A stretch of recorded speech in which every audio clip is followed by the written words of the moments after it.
Good evening. Matinee free വെബിനാറിലേക്ക് എല്ലാവർക്കും സ്വാഗതം. അതുപോലെ ഇന്ന് ഹോളിസ്റ്റിക് ഹെൽത്തിന്റെ ദിവസമാണ്. സമഗ്ര ആരോഗ്യത്തിൽ ഏജിങ് എന്ന് പറയുന്ന ഒരു ഫാക്ടർ എന്താണ്, ഇതിന്റെ തലങ്ങൾ എന്നൊക്കെ ഇന്ന് സൻസാർ നമുക്ക് കേൾക്കാം. ഞങ്ങൾ എല്ലാവരെയും പ്രോഗ്രാമിലേക്ക് ക്ഷണിക്കുന്നു. അതോടൊപ്പം സൻസാർ യു ആർ വെൽക്കം.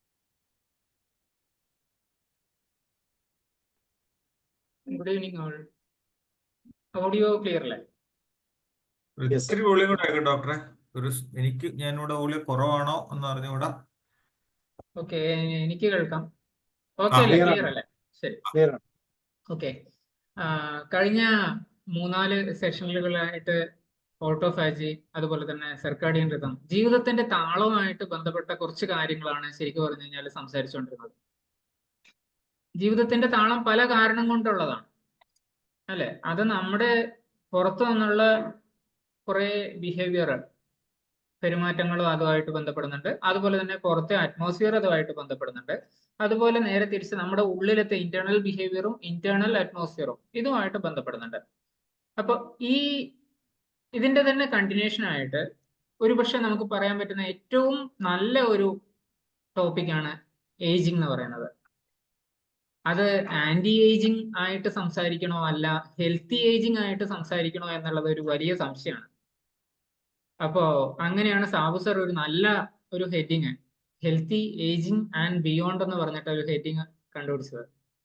വളരെ ഇഷ്ടപ്പെട്ട ഒരു മെത്തേഡാണ്, നമുക്ക് മുന്നോട്ടേക്ക് പോകാൻ വേണ്ടിയിട്ടുള്ള വളരെ ഇഷ്ടപ്പെട്ട ഒരു മെത്തേഡാണ് അത്. അപ്പൊ അതിനെ ആണ് ഇന്ന് ഞാൻ കുറച്ചുകൂടി എക്സ്പ്ലെയിൻ ചെയ്യുന്നത്. ഓക്കെ, സോ അതിനു വേണ്ടിയിട്ട് ഞാനൊന്ന് എൻ്റെ പവർ പോയിന്റ് പ്രസന്റേഷൻ എടുക്കാം.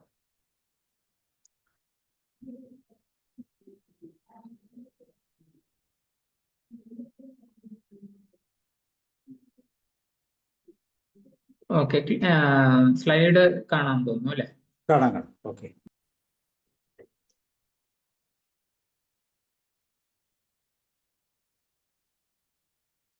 സോ പല ആളുകളെ സംബന്ധിച്ചും ഇന്ന് വാർദ്ധക്യം എന്ന് പറയുന്നത് അല്ലെങ്കിൽ പ്രായമാവുക എന്ന് പറയുന്നത് ഒരുപക്ഷെ വലിയൊരു വെല്ലുവിളിയായിട്ട് മാറുന്നുണ്ട്.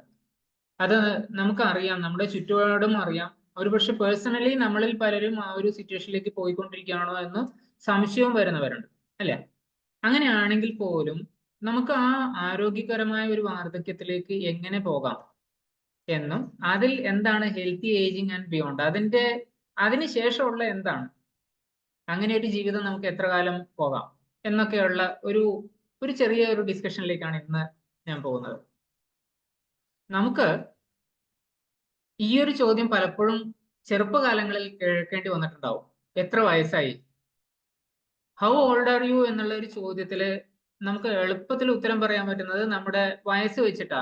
എന്ന് വെച്ച് കഴിഞ്ഞാൽ നമ്മൾ ജനിച്ച വർഷം മുതൽ ഇന്ന് വരെയുള്ള കാലയളവ്, അത് ഒരുപക്ഷെ വർഷങ്ങളുടെയോ അല്ലെങ്കിൽ മാസങ്ങളുടെയോ ഈവൻ ദിവസങ്ങളുടെയോ കണക്കിലൊക്കെ നമുക്ക് എളുപ്പത്തിൽ പറയാൻ പറ്റും. ഈവൻ ജാതകമൊക്കെ നോക്കുന്നവരുണ്ടെങ്കിൽ ചിലപ്പോൾ സമയം, മിനിറ്റുകളോ സെക്കൻഡുകളോ ഒക്കെ വെച്ചിട്ടും അത് പറയും. പക്ഷെ അങ്ങനെ പറയുന്നത് കൊണ്ട് മാത്രം നമുക്കത് തീരുന്നുണ്ടോ? പലപ്പോഴും ശ്രദ്ധിച്ചിട്ടുണ്ടാവും, ഒരു 40-കാരന് 70-കാരന്റെ ബുദ്ധിമുട്ടുകള്, ശാരീരിക ബുദ്ധിമുട്ടുകൾ ഉള്ളതായിട്ട്, അതൊരു പക്ഷേ ഈവൻ എന്നെ പോലെ കണ്ണട വയ്ക്കുന്നതാവാം, അതല്ലെങ്കിൽ ചിലപ്പോ നടക്കാനുള്ള ബുദ്ധിമുട്ടുകളോ അല്ലെങ്കിൽ ശരീരം കൊണ്ട് പണിയെടുക്കുന്നതിനുള്ള ബുദ്ധിമുട്ടുകളോ ഒക്കെ ആവാം. ചിലപ്പോൾ കാറ്ററാക്ട് പോലെയുള്ള, എൻ്റെ ഒരു സുഹൃത്തിന് ഈയിടെ കാറ്ററാക്ടിന്റെ സർജറി ചെയ്യേണ്ടി വന്നു. ഇതൊക്കെ എൻ്റെ അച്ഛനും ഏതാണ്ട് അതേ സമയത്താണ് ചെയ്തതെന്ന് ആലോചിക്കുമ്പോൾ അച്ഛന് 75-76 വയസ്സായി, എൻ്റെ സുഹൃത്തിന് ഏതാണ്ട് 45 വയസ്സുള്ളൂ. ഈ ഏജ് റിലേഷൻ നമുക്കൊന്ന് നോക്കുമ്പോൾ പലപ്പോഴും അറിയാൻ പറ്റുന്ന ഒരു കാര്യം എന്താണെന്ന് വെച്ച് കഴിഞ്ഞാൽ, നമ്മുടെ പ്രായം അല്ല നമ്മുടെ ശരീരത്തിന്റെ പ്രായം. എന്ന് വെച്ച് കഴിഞ്ഞാൽ ക്രോണോളജിക്കൽ, നമ്മുടെ ആ വർഷമായിട്ട് ബന്ധപ്പെട്ടിട്ടുള്ളതും അതുപോലെ നമ്മുടെ ബയോളജി ആയിട്ട്, നമ്മുടെ ശരീരമായിട്ട് ബന്ധപ്പെട്ടിട്ടുള്ളതുമായിട്ട് ആ ഏജിങ്ങിന് ഒത്തിരി വ്യത്യാസമുണ്ട് അല്ലെ? അങ്ങനെ ഒരു വ്യത്യാസം നമ്മൾ നോക്കുമ്പോൾ ശരിക്കും നമുക്ക് അറിയേണ്ട ഒരു കാര്യം എന്താണെന്ന് വെച്ച് കഴിഞ്ഞാൽ, എത്ര കൊല്ലം നമ്മൾ ജീവിച്ചു എന്നല്ല, ഈ എത്ര കൊല്ലം നമ്മൾ ആരോഗ്യത്തോടെ ജീവിച്ചു എന്നുള്ളതാണ്. അതില് പല ഫാക്ടേഴ്സും വരുന്നുണ്ടാവും. ഇപ്പം നമ്മുടെ പുറത്തു നിന്നുള്ള അപ്പിയറൻസ് നോക്കുമ്പോൾ നമുക്ക് ഒരുപക്ഷെ ക്ലൈമറ്റ് വേരിയേഷൻ, അതുപോലെ തന്നെ എന്താ ഈ ക്ലൈമറ്റ് വേരിയേഷൻ കൂടാതെ നമ്മൾ കാണുമ്പോഴുള്ള സ്കിന്നിലെ ചുളിവ്, അതല്ലെങ്കിൽ ഒരുപക്ഷെ മുടിയുടെ കറുപ്പ് നിറം മാറിയിട്ട് വെളുപ്പിലേക്ക് പോകുന്നത്, ഇങ്ങനെയൊക്കെയുള്ള കാര്യങ്ങൾ ഒരുപക്ഷെ അതിൽ വരുന്നുണ്ടാവും. അത് കൂടാതെ പലപ്പോഴും നമ്മുടെ ഒരു കോർഡിനേഷൻ നമുക്ക് മനസ്സിലാവുന്നുണ്ടാവില്ല. നമ്മുടെ ശരീരത്തിന്റെ കോർഡിനേഷൻ. മനസ്സ് പറയുന്നുണ്ടാവും വണ്ടി ഇടത്തോട്ടാ പോകേണ്ടതെന്ന്, പക്ഷെ മനസ്സ് അല്ലെങ്കിൽ ബുദ്ധി പറയുന്നുണ്ടാവും, പക്ഷെ നമ്മുടെ ശരീരം ആ ഒരു രീതിയിലേക്ക് പോകുന്നില്ല. അതുകൊണ്ട് തന്നെ വണ്ടി ചിലപ്പോൾ നേരെ പോകും, എന്നിട്ട് ആക്സിഡന്റ് ആവും. അങ്ങനെ ഒരു സിറ്റുവേഷനിലേക്ക് പോവാം. ഓക്കെ, ബയോളജിക്കൽ ഏജിൽ ആണ് ഇത് കൂടുതൽ നമുക്ക് വ്യക്തമാവുക. എങ്ങനെയാന്ന് വെച്ച് കഴിഞ്ഞാൽ ഒരുപക്ഷെ 70 വയസ്സുകാരൻ ഒരു മാരത്തൺ 42 കിലോമീറ്റർ ഓടി എന്ന് പറയുമ്പോൾ, ഈയിടെ എൻ്റെ ഒരു സുഹൃത്ത്, അവരുടെ ഓൾമോസ്റ്റ് 50 കഴിഞ്ഞ കപ്പിളാണ്. അവരുടെ 25ാമത്തെ ആനിവേഴ്സറി 25 കിലോമീറ്റർ ഓടിയിട്ടാണ് ആഘോഷിച്ചതെന്ന് പറയുമ്പോൾ അവരുടെ ഹെൽത്തി ഏജിങ് ഏത് ലെവലിലേക്ക് പോകുന്നുണ്ട്. എൻ്റെ മുത്തശ്ശിയുടെ പിറന്നാളായിരുന്നു കഴിഞ്ഞ ഞായറാഴ്ച. അവരുടെ കിടപ്പുമുറിയിൽ നിന്ന് പുറത്തൊരു ചെറിയ ഫംഗ്ഷൻ അറേഞ്ച് ചെയ്തിട്ടുണ്ടായിരുന്നു. ഈ ഫംഗ്ഷനിൽ സ്റ്റേജിലേക്ക് നടന്നു വന്നു, സ്വന്തമായിട്ട് പരസഹായം ഇല്ലാതെ നടന്നു വന്നു, അവിടെ ഇരുന്നു. ഓരോരുത്തരെ പറ്റിയിട്ടും അത്ര ഓർമ്മയോട് കൂടിയിട്ട് തന്നെ വ്യക്തമായിട്ട് ചോദിച്ചു എന്നൊക്കെ പറയുമ്പോൾ അവിടെ ഹെൽത്തി ഏജിങ് എത്രമാത്രം നല്ല രീതിയിലാണ് പോകുന്നതെന്ന് നമുക്ക് മനസ്സിലാവും, അല്ലെ? ബയോളജിക്കൽ ഏജിൽ നമ്മുടെ ശരീരത്തിന്റെ വിവിധ കോശങ്ങൾ ഏത് രീതിയിൽ പ്രവർത്തിക്കുന്നു, ഏത് രീതിയിൽ അതിന്റെ പ്രായത്തിനെ മനസ്സിലാക്കി ആരോഗ്യകരമാകുന്നു എന്നുള്ളതിനെ മനസ്സിലാക്കണം. അതില് നമ്മുടെ ഫിസിക്കൽ ആക്ടിവിറ്റി, നമ്മുടെ ഉറക്കം, ആരോഗ്യത്തിന്റെ എല്ലാ പില്ലേഴ്സും അതിൽ വരുന്നുണ്ട്. ഈ ആരോഗ്യത്തിന്റെ എല്ലാ പില്ലേഴ്സും ശരിക്കും പറഞ്ഞു കഴിഞ്ഞാൽ നമ്മൾ എത്രത്തോളം നന്നായിട്ട് ഡെയിലി ബേസിസിൽ പ്രാക്ടീസ് ചെയ്യുന്നു അതിനനുസരിച്ച് നമ്മുടെ കോശങ്ങൾക്ക് ആരോഗ്യം ഉണ്ടാവും. അത് പലപ്പോഴും നമ്മൾ പല സെഷനിലായിട്ട് പറഞ്ഞിട്ടുള്ളതാണ്, അല്ലെ? അപ്പൊ ആ ഹൗ ഓൾഡ് ആർ യു നമ്മുടെ ഈ സിംറ്റംസും ആയിട്ട് വേണം കണക്കാക്കാൻ. അടുത്തിടെ ഒരു നോബൽ പ്രൈസ് കിട്ടിയ ഒരു വ്യക്തി, ഒരു സയന്റിസ്റ്റ്, അദ്ദേഹം ഏജിങ്ങിനെ ഒരു രോഗമായിട്ടാണ് സൂചിപ്പിച്ചിരിക്കുന്നത്. അത്തരം ഒരു രോഗം ഏജിങ് ആവുമ്പോൾ, പ്രായമാകൽ എന്ന് പറയുന്നത് ഒരു രോഗമാവുമ്പോൾ നമുക്ക് പുറത്തു നിന്ന് കാണുന്ന ഈ ചുളിവുകളും അല്ലെങ്കിൽ വെളുത്ത മുടിയും മാത്രമല്ലാതെ നമ്മുടെ മസിൽസും അതുപോലെ തന്നെ എല്ലുകളും അതിന്റെ സൈസ് കുറഞ്ഞ് ശരീരത്തിന് ബുദ്ധിമുട്ടുണ്ടാക്കുന്ന ഒരു അവസ്ഥയിലേക്ക് എത്തുകയാണ്. ഡെൻസിറ്റി കുറയുന്നു, ബോൺ ഡെൻസിറ്റി ഒക്കെ. അതുപോലെ തന്നെ ബോഡിയിൽ മൊത്തത്തില് കൊഴുപ്പിന്റെ അളവ് കൂടുന്നു. ഇതിനെല്ലാം പല കാരണങ്ങളുണ്ട്. ഹോർമോണൽ ചേഞ്ചസ് ആവാം, അല്ലെങ്കിൽ എക്സസൈസ് കുറയുന്നതാവാം. ഇതൊക്കെ കാരണമാണ് മസിൽ അളവ് കുറഞ്ഞിട്ട് ഫാറ്റ് കൂടുന്നത്. നാച്ചുറൽ ആണെന്ന് പറയുന്നത് കൊണ്ട് എല്ലാവർക്കും ഇതുണ്ടെന്ന അർത്ഥമുള്ളൂ എന്ന് വെച്ച് കഴിഞ്ഞാൽ അതൊരു രോഗം അല്ലെങ്കിൽ അങ്ങനെ ഒരു കോമൺ അവസ്ഥയിലേക്ക് എത്തിക്കഴിഞ്ഞാൽ അതൊരു രോഗാവസ്ഥയോട് കമ്പയർ ചെയ്യുന്നതിന് അദ്ദേഹം ഒരുപാട് കാരണങ്ങൾ അതിൽ കാണുന്നുണ്ട്. ഇനിവേ, യൂറിനറി ട്രാക്ട് ശരിക്കും പറഞ്ഞു കഴിഞ്ഞാൽ അതിന്റെ എലാസ്റ്റിസിറ്റി കുറയുന്നു. അതുകൊണ്ട് തന്നെ മൂത്രം ഒഴിക്കാനോ അല്ലെങ്കിൽ അതിന്റെ കപ്പാസിറ്റി, ബ്ലാഡറിന്റെ കപ്പാസിറ്റി കുറയുന്നതോ ഒക്കെ മൂത്ര തടസ്സം ഉണ്ടാക്കാനോ അല്ലെങ്കിൽ മൂത്രം കൺട്രോൾ ഇല്ലാതെ പോകാനോ ഒക്കെ കാരണമാവുന്നു. നമ്മുടെ ഹൃദയത്തിന് കൂടുതൽ വർക്ക് ചെയ്യേണ്ടി വരുന്നു. അതുകൊണ്ട് തന്നെ അതിന് ഒരു പ്രധാന കാരണം എന്താണെന്ന് വെച്ച് കഴിഞ്ഞാൽ ബ്ലഡ് വെസൽ കുറച്ചുകൂടി സ്റ്റിഫ് ആവുകയാണ് ചെയ്യുന്നത്. ഇത് കൊണ്ട് ഹേർട്ട് പമ്പിങ് കൂടുതൽ സ്ട്രോങ് ആവേണ്ടി വരുന്നു. പക്ഷെ അത് എത്ര കാലം ചെയ്യാൻ പറ്റും? അതുപോലെ തന്നെ കണ്ണുകളുടെ ശക്തി, കാഴ്ച ശക്തിയും അതുപോലെ തന്നെ കേൾവി ശക്തിയും ഒക്കെ കുറച്ചും കുറയാണ് കാലക്രമേണ.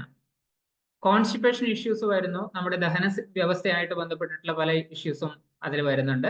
അതുപോലെ തന്നെ ബുദ്ധിശക്തി അല്ലെങ്കിൽ ഓർമ്മയൊക്കെ ബന്ധപ്പെട്ടിട്ട് നോക്കുകയാണെങ്കിൽ ക്ലാരിറ്റി കുറയും, ഡിസിഷൻ മേക്കിങ്ങിനുള്ള പവർ കുറയും, അല്ലെങ്കിൽ കറക്റ്റ് ആയിട്ടുള്ള ഡിസിഷൻ എടുക്കാനുള്ള ശക്തി കുറയും. പലതരത്തിലുള്ള സ്കില്ലുകളും നമ്മൾ ഓൾറെഡി പഠിച്ചതാവാം അല്ലെങ്കിൽ പുതുതായിട്ട് പഠിക്കാൻ ശ്രമിക്കുന്നതാവാം, അവിടെയൊക്കെ നമ്മുടെ കപ്പാസിറ്റി കുറയുന്നതായിട്ടോ കൂടുതൽ സമയം എടുക്കുന്നതായിട്ടോ ഒക്കെ നമുക്ക് കാണാം, അല്ലെ? അതുപോലെ ജനറലി പറഞ്ഞു കഴിഞ്ഞാൽ ഇമ്മ്യൂണിറ്റി കുറയുന്നു. അതുകൊണ്ട് തന്നെ പെട്ടെന്ന് തന്നെ പകർച്ചവ്യാധികളായിട്ടുള്ള രോഗങ്ങൾ വരാൻ സാധ്യതയുണ്ട്. ഇതൊക്കെയാണ് ശരിക്കും സിംറ്റംസിൽ പറയാൻ പറ്റുന്നത്. ഇത് തന്നെ നമ്മുടെ ശരീരത്തിനകത്ത് വരുമ്പോൾ അത് രണ്ട് തരത്തിലുള്ള ഏജിങ്ങിന് കാരണമാണെന്നാണ് പറയുക. ഒന്ന് ഇൻട്രിൻസിക് ആയിട്ടുള്ള ആന്തരികമായിട്ടുള്ളതും എക്സ്ട്രിൻസിക് ബാഹ്യമായിട്ടുള്ളതും.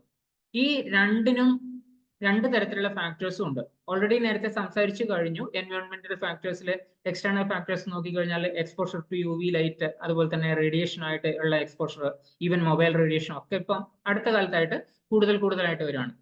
പൊല്യൂഷൻ, സ്മോക്കിംഗ്, ഇതൊക്കെ എക്സ്റ്റേണൽ ഫാക്ടേഴ്സ് ആണ്. എൻവയോൺമെന്റൽ ഫാക്ടേഴ്സ് ടെമ്പറേച്ചറോ അല്ലെങ്കിൽ ഹ്യൂമിഡിറ്റി ആയിട്ട് ബന്ധപ്പെട്ടിട്ടുള്ള, മറ്റ് ഈവൻ ശബ്ദമായിട്ട് ബന്ധപ്പെട്ടിട്ടുള്ള ബ്ലൂ ലൈറ്റ്സ്, ഇതൊക്കെ അതുമായിട്ട് ബന്ധപ്പെട്ടിട്ട് വരുന്നതാണ്. അതുപോലെ മറ്റ് പല ലൈഫ് സ്റ്റൈൽ ഫാക്ടേഴ്സും വരുന്നുണ്ട്. ഈ ലൈഫ് സ്റ്റൈൽ ഫാക്ടേഴ്സ് ഒക്കെ നമ്മളെ അഫക്ട് ചെയ്യുന്നത് ഇന്റേണലി ആണെങ്കിലും അതിന് നമുക്ക് കൺട്രോൾ ഉണ്ട് എന്നാണ് അർത്ഥം. ബാഹ്യം എക്സ്ട്രിൻസിക് എന്ന് ഉദ്ദേശിക്കുന്നതിൽ ഒരു പരിധിവരെ നമുക്ക് കൺട്രോൾ ഉണ്ട് എന്ന് തന്നെയാണ് അർത്ഥം. എന്ത് തരത്തിലുള്ള ഫാക്ടർ ഉണ്ടെങ്കിലും അത് നമ്മുടെ ശരീരത്തിനെ തന്നെയാണ് അഫക്ട് ചെയ്യുക, അല്ലെ? ഇൻട്രിൻസിക് ഫാക്ടർ അല്ലെങ്കിൽ ഇന്റേണൽ ഫാക്ടേഴ്സ് എന്ന് പറയുമ്പോൾ അതിനകത്ത് കോശങ്ങളുമായിട്ട്, കോശഘടനയായിട്ട് ബന്ധപ്പെട്ടിട്ടുള്ളതൊക്കെ വരാം. അതില് ജീനുകളുമായിട്ട് ബന്ധപ്പെട്ടിട്ടുള്ളത്, അല്ലെങ്കിൽ പാരമ്പര്യമായിട്ട് നമുക്ക് കിട്ടുന്ന എന്ന് പറയുന്നില്ലേ, ആ പാരമ്പര്യത്തോട് ബന്ധപ്പെട്ടിട്ടുള്ളതാവാം. ജീനുകളുടെ എക്സ്പ്രഷനുമായിട്ട് ബന്ധപ്പെട്ടിട്ടാവാം. മീൻസ് ഒരു ജീൻ എടുത്തു കഴിഞ്ഞാൽ അത് ശരീരം എങ്ങനെ അതിനെ മനസ്സിലാക്കുന്നു, ഓരോ കോശങ്ങളും എങ്ങനെ പ്രവർത്തിക്കണം എന്ന് അതിനകത്ത് കൃത്യമായിട്ടുണ്ട്.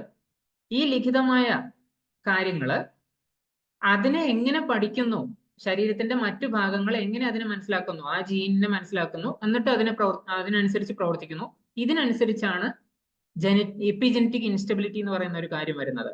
കാരണം അവിടെ എൻവയോൺമെന്റൽ ഫാക്ടേഴ്സോ ശരീരത്തിനകത്തുള്ള ചില ഇന്റേണൽ ഫാക്ടേഴ്സോ ഈ ജീനിനെ സ്വാധീനിക്കുന്നു, അല്ലെങ്കിൽ ജീനുമായിട്ട് ബന്ധപ്പെട്ടിട്ടുള്ള പഠനങ്ങൾ, മീൻസ് അതിന്റെ ഫർദർ പ്രവർത്തനങ്ങളെ സ്വാധീനിക്കുന്നു എന്നുള്ളതാണ് അതിന്റെ കാരണം. അതുകൊണ്ട് തന്നെ കംപ്ലീറ്റ് എല്ലാ ജനറ്റിക് രോഗങ്ങളും എല്ലാവർക്കും ഉണ്ടാവണമെന്ന് നിർബന്ധമൊന്നുമില്ല. അത് പുറത്തു വരുന്നത് പല സാഹചര്യങ്ങൾ ഒത്തുവരുമ്പോഴാണ്. ഓക്കെ. ഇമ്മ്യൂൺ സിസ്റ്റം ഡീറെഗുലേഷൻ എന്ന് പറയുന്നത് പൊതുവെ നമ്മുടെ ഇന്റേണൽ ഫാക്ടേഴ്സുമായിട്ട് ബന്ധപ്പെട്ടിട്ട് നോക്കുമ്പോൾ ഇമ്മ്യൂണിറ്റി കുറഞ്ഞ ആൾക്കാർ പ്രായം പെട്ടെന്ന് കൂടാൻ സാധ്യത കാണുന്നുണ്ട്.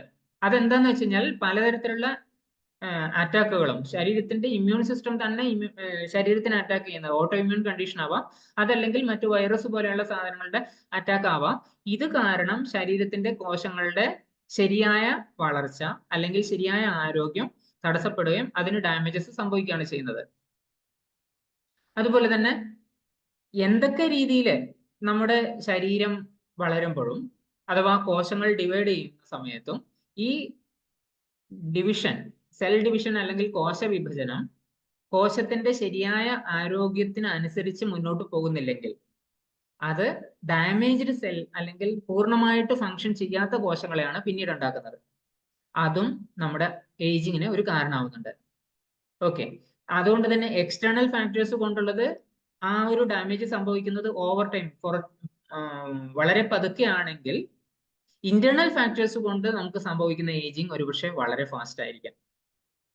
ഈ ഇതുമായിട്ട് ബന്ധപ്പെട്ടിട്ട്, നമ്മുടെ ഏജിങ്ങുമായിട്ട് ബന്ധപ്പെട്ടിട്ട് പല സ്റ്റഡീസും ഓൾമോസ്റ്റ് എത്രയോ വർഷങ്ങളായിട്ട് പല സ്റ്റഡീസും നടക്കുന്നുണ്ട്. അതുകൊണ്ട് തന്നെ 300-ലധികം സൈദ്ധാന്തികപരമായിട്ടുള്ള തിയററ്റിക്കൽ ആയിട്ടുള്ള കാര്യങ്ങളും അതിനെപ്പറ്റി പറഞ്ഞിട്ടുണ്ട്. ബയോകെമിക്കൽ, ജനറ്റിക്കൽ എന്നൊക്കെ പറഞ്ഞിട്ടുള്ള പല സ്റ്റഡീസും ഓൾറെഡി നടന്നിട്ടുണ്ട്. എന്തൊക്കെ ആയാലും എല്ലാവർക്കും പ്രായമാകുന്നു എന്നുള്ളതാണ് ഒരു ഫാക്ട്.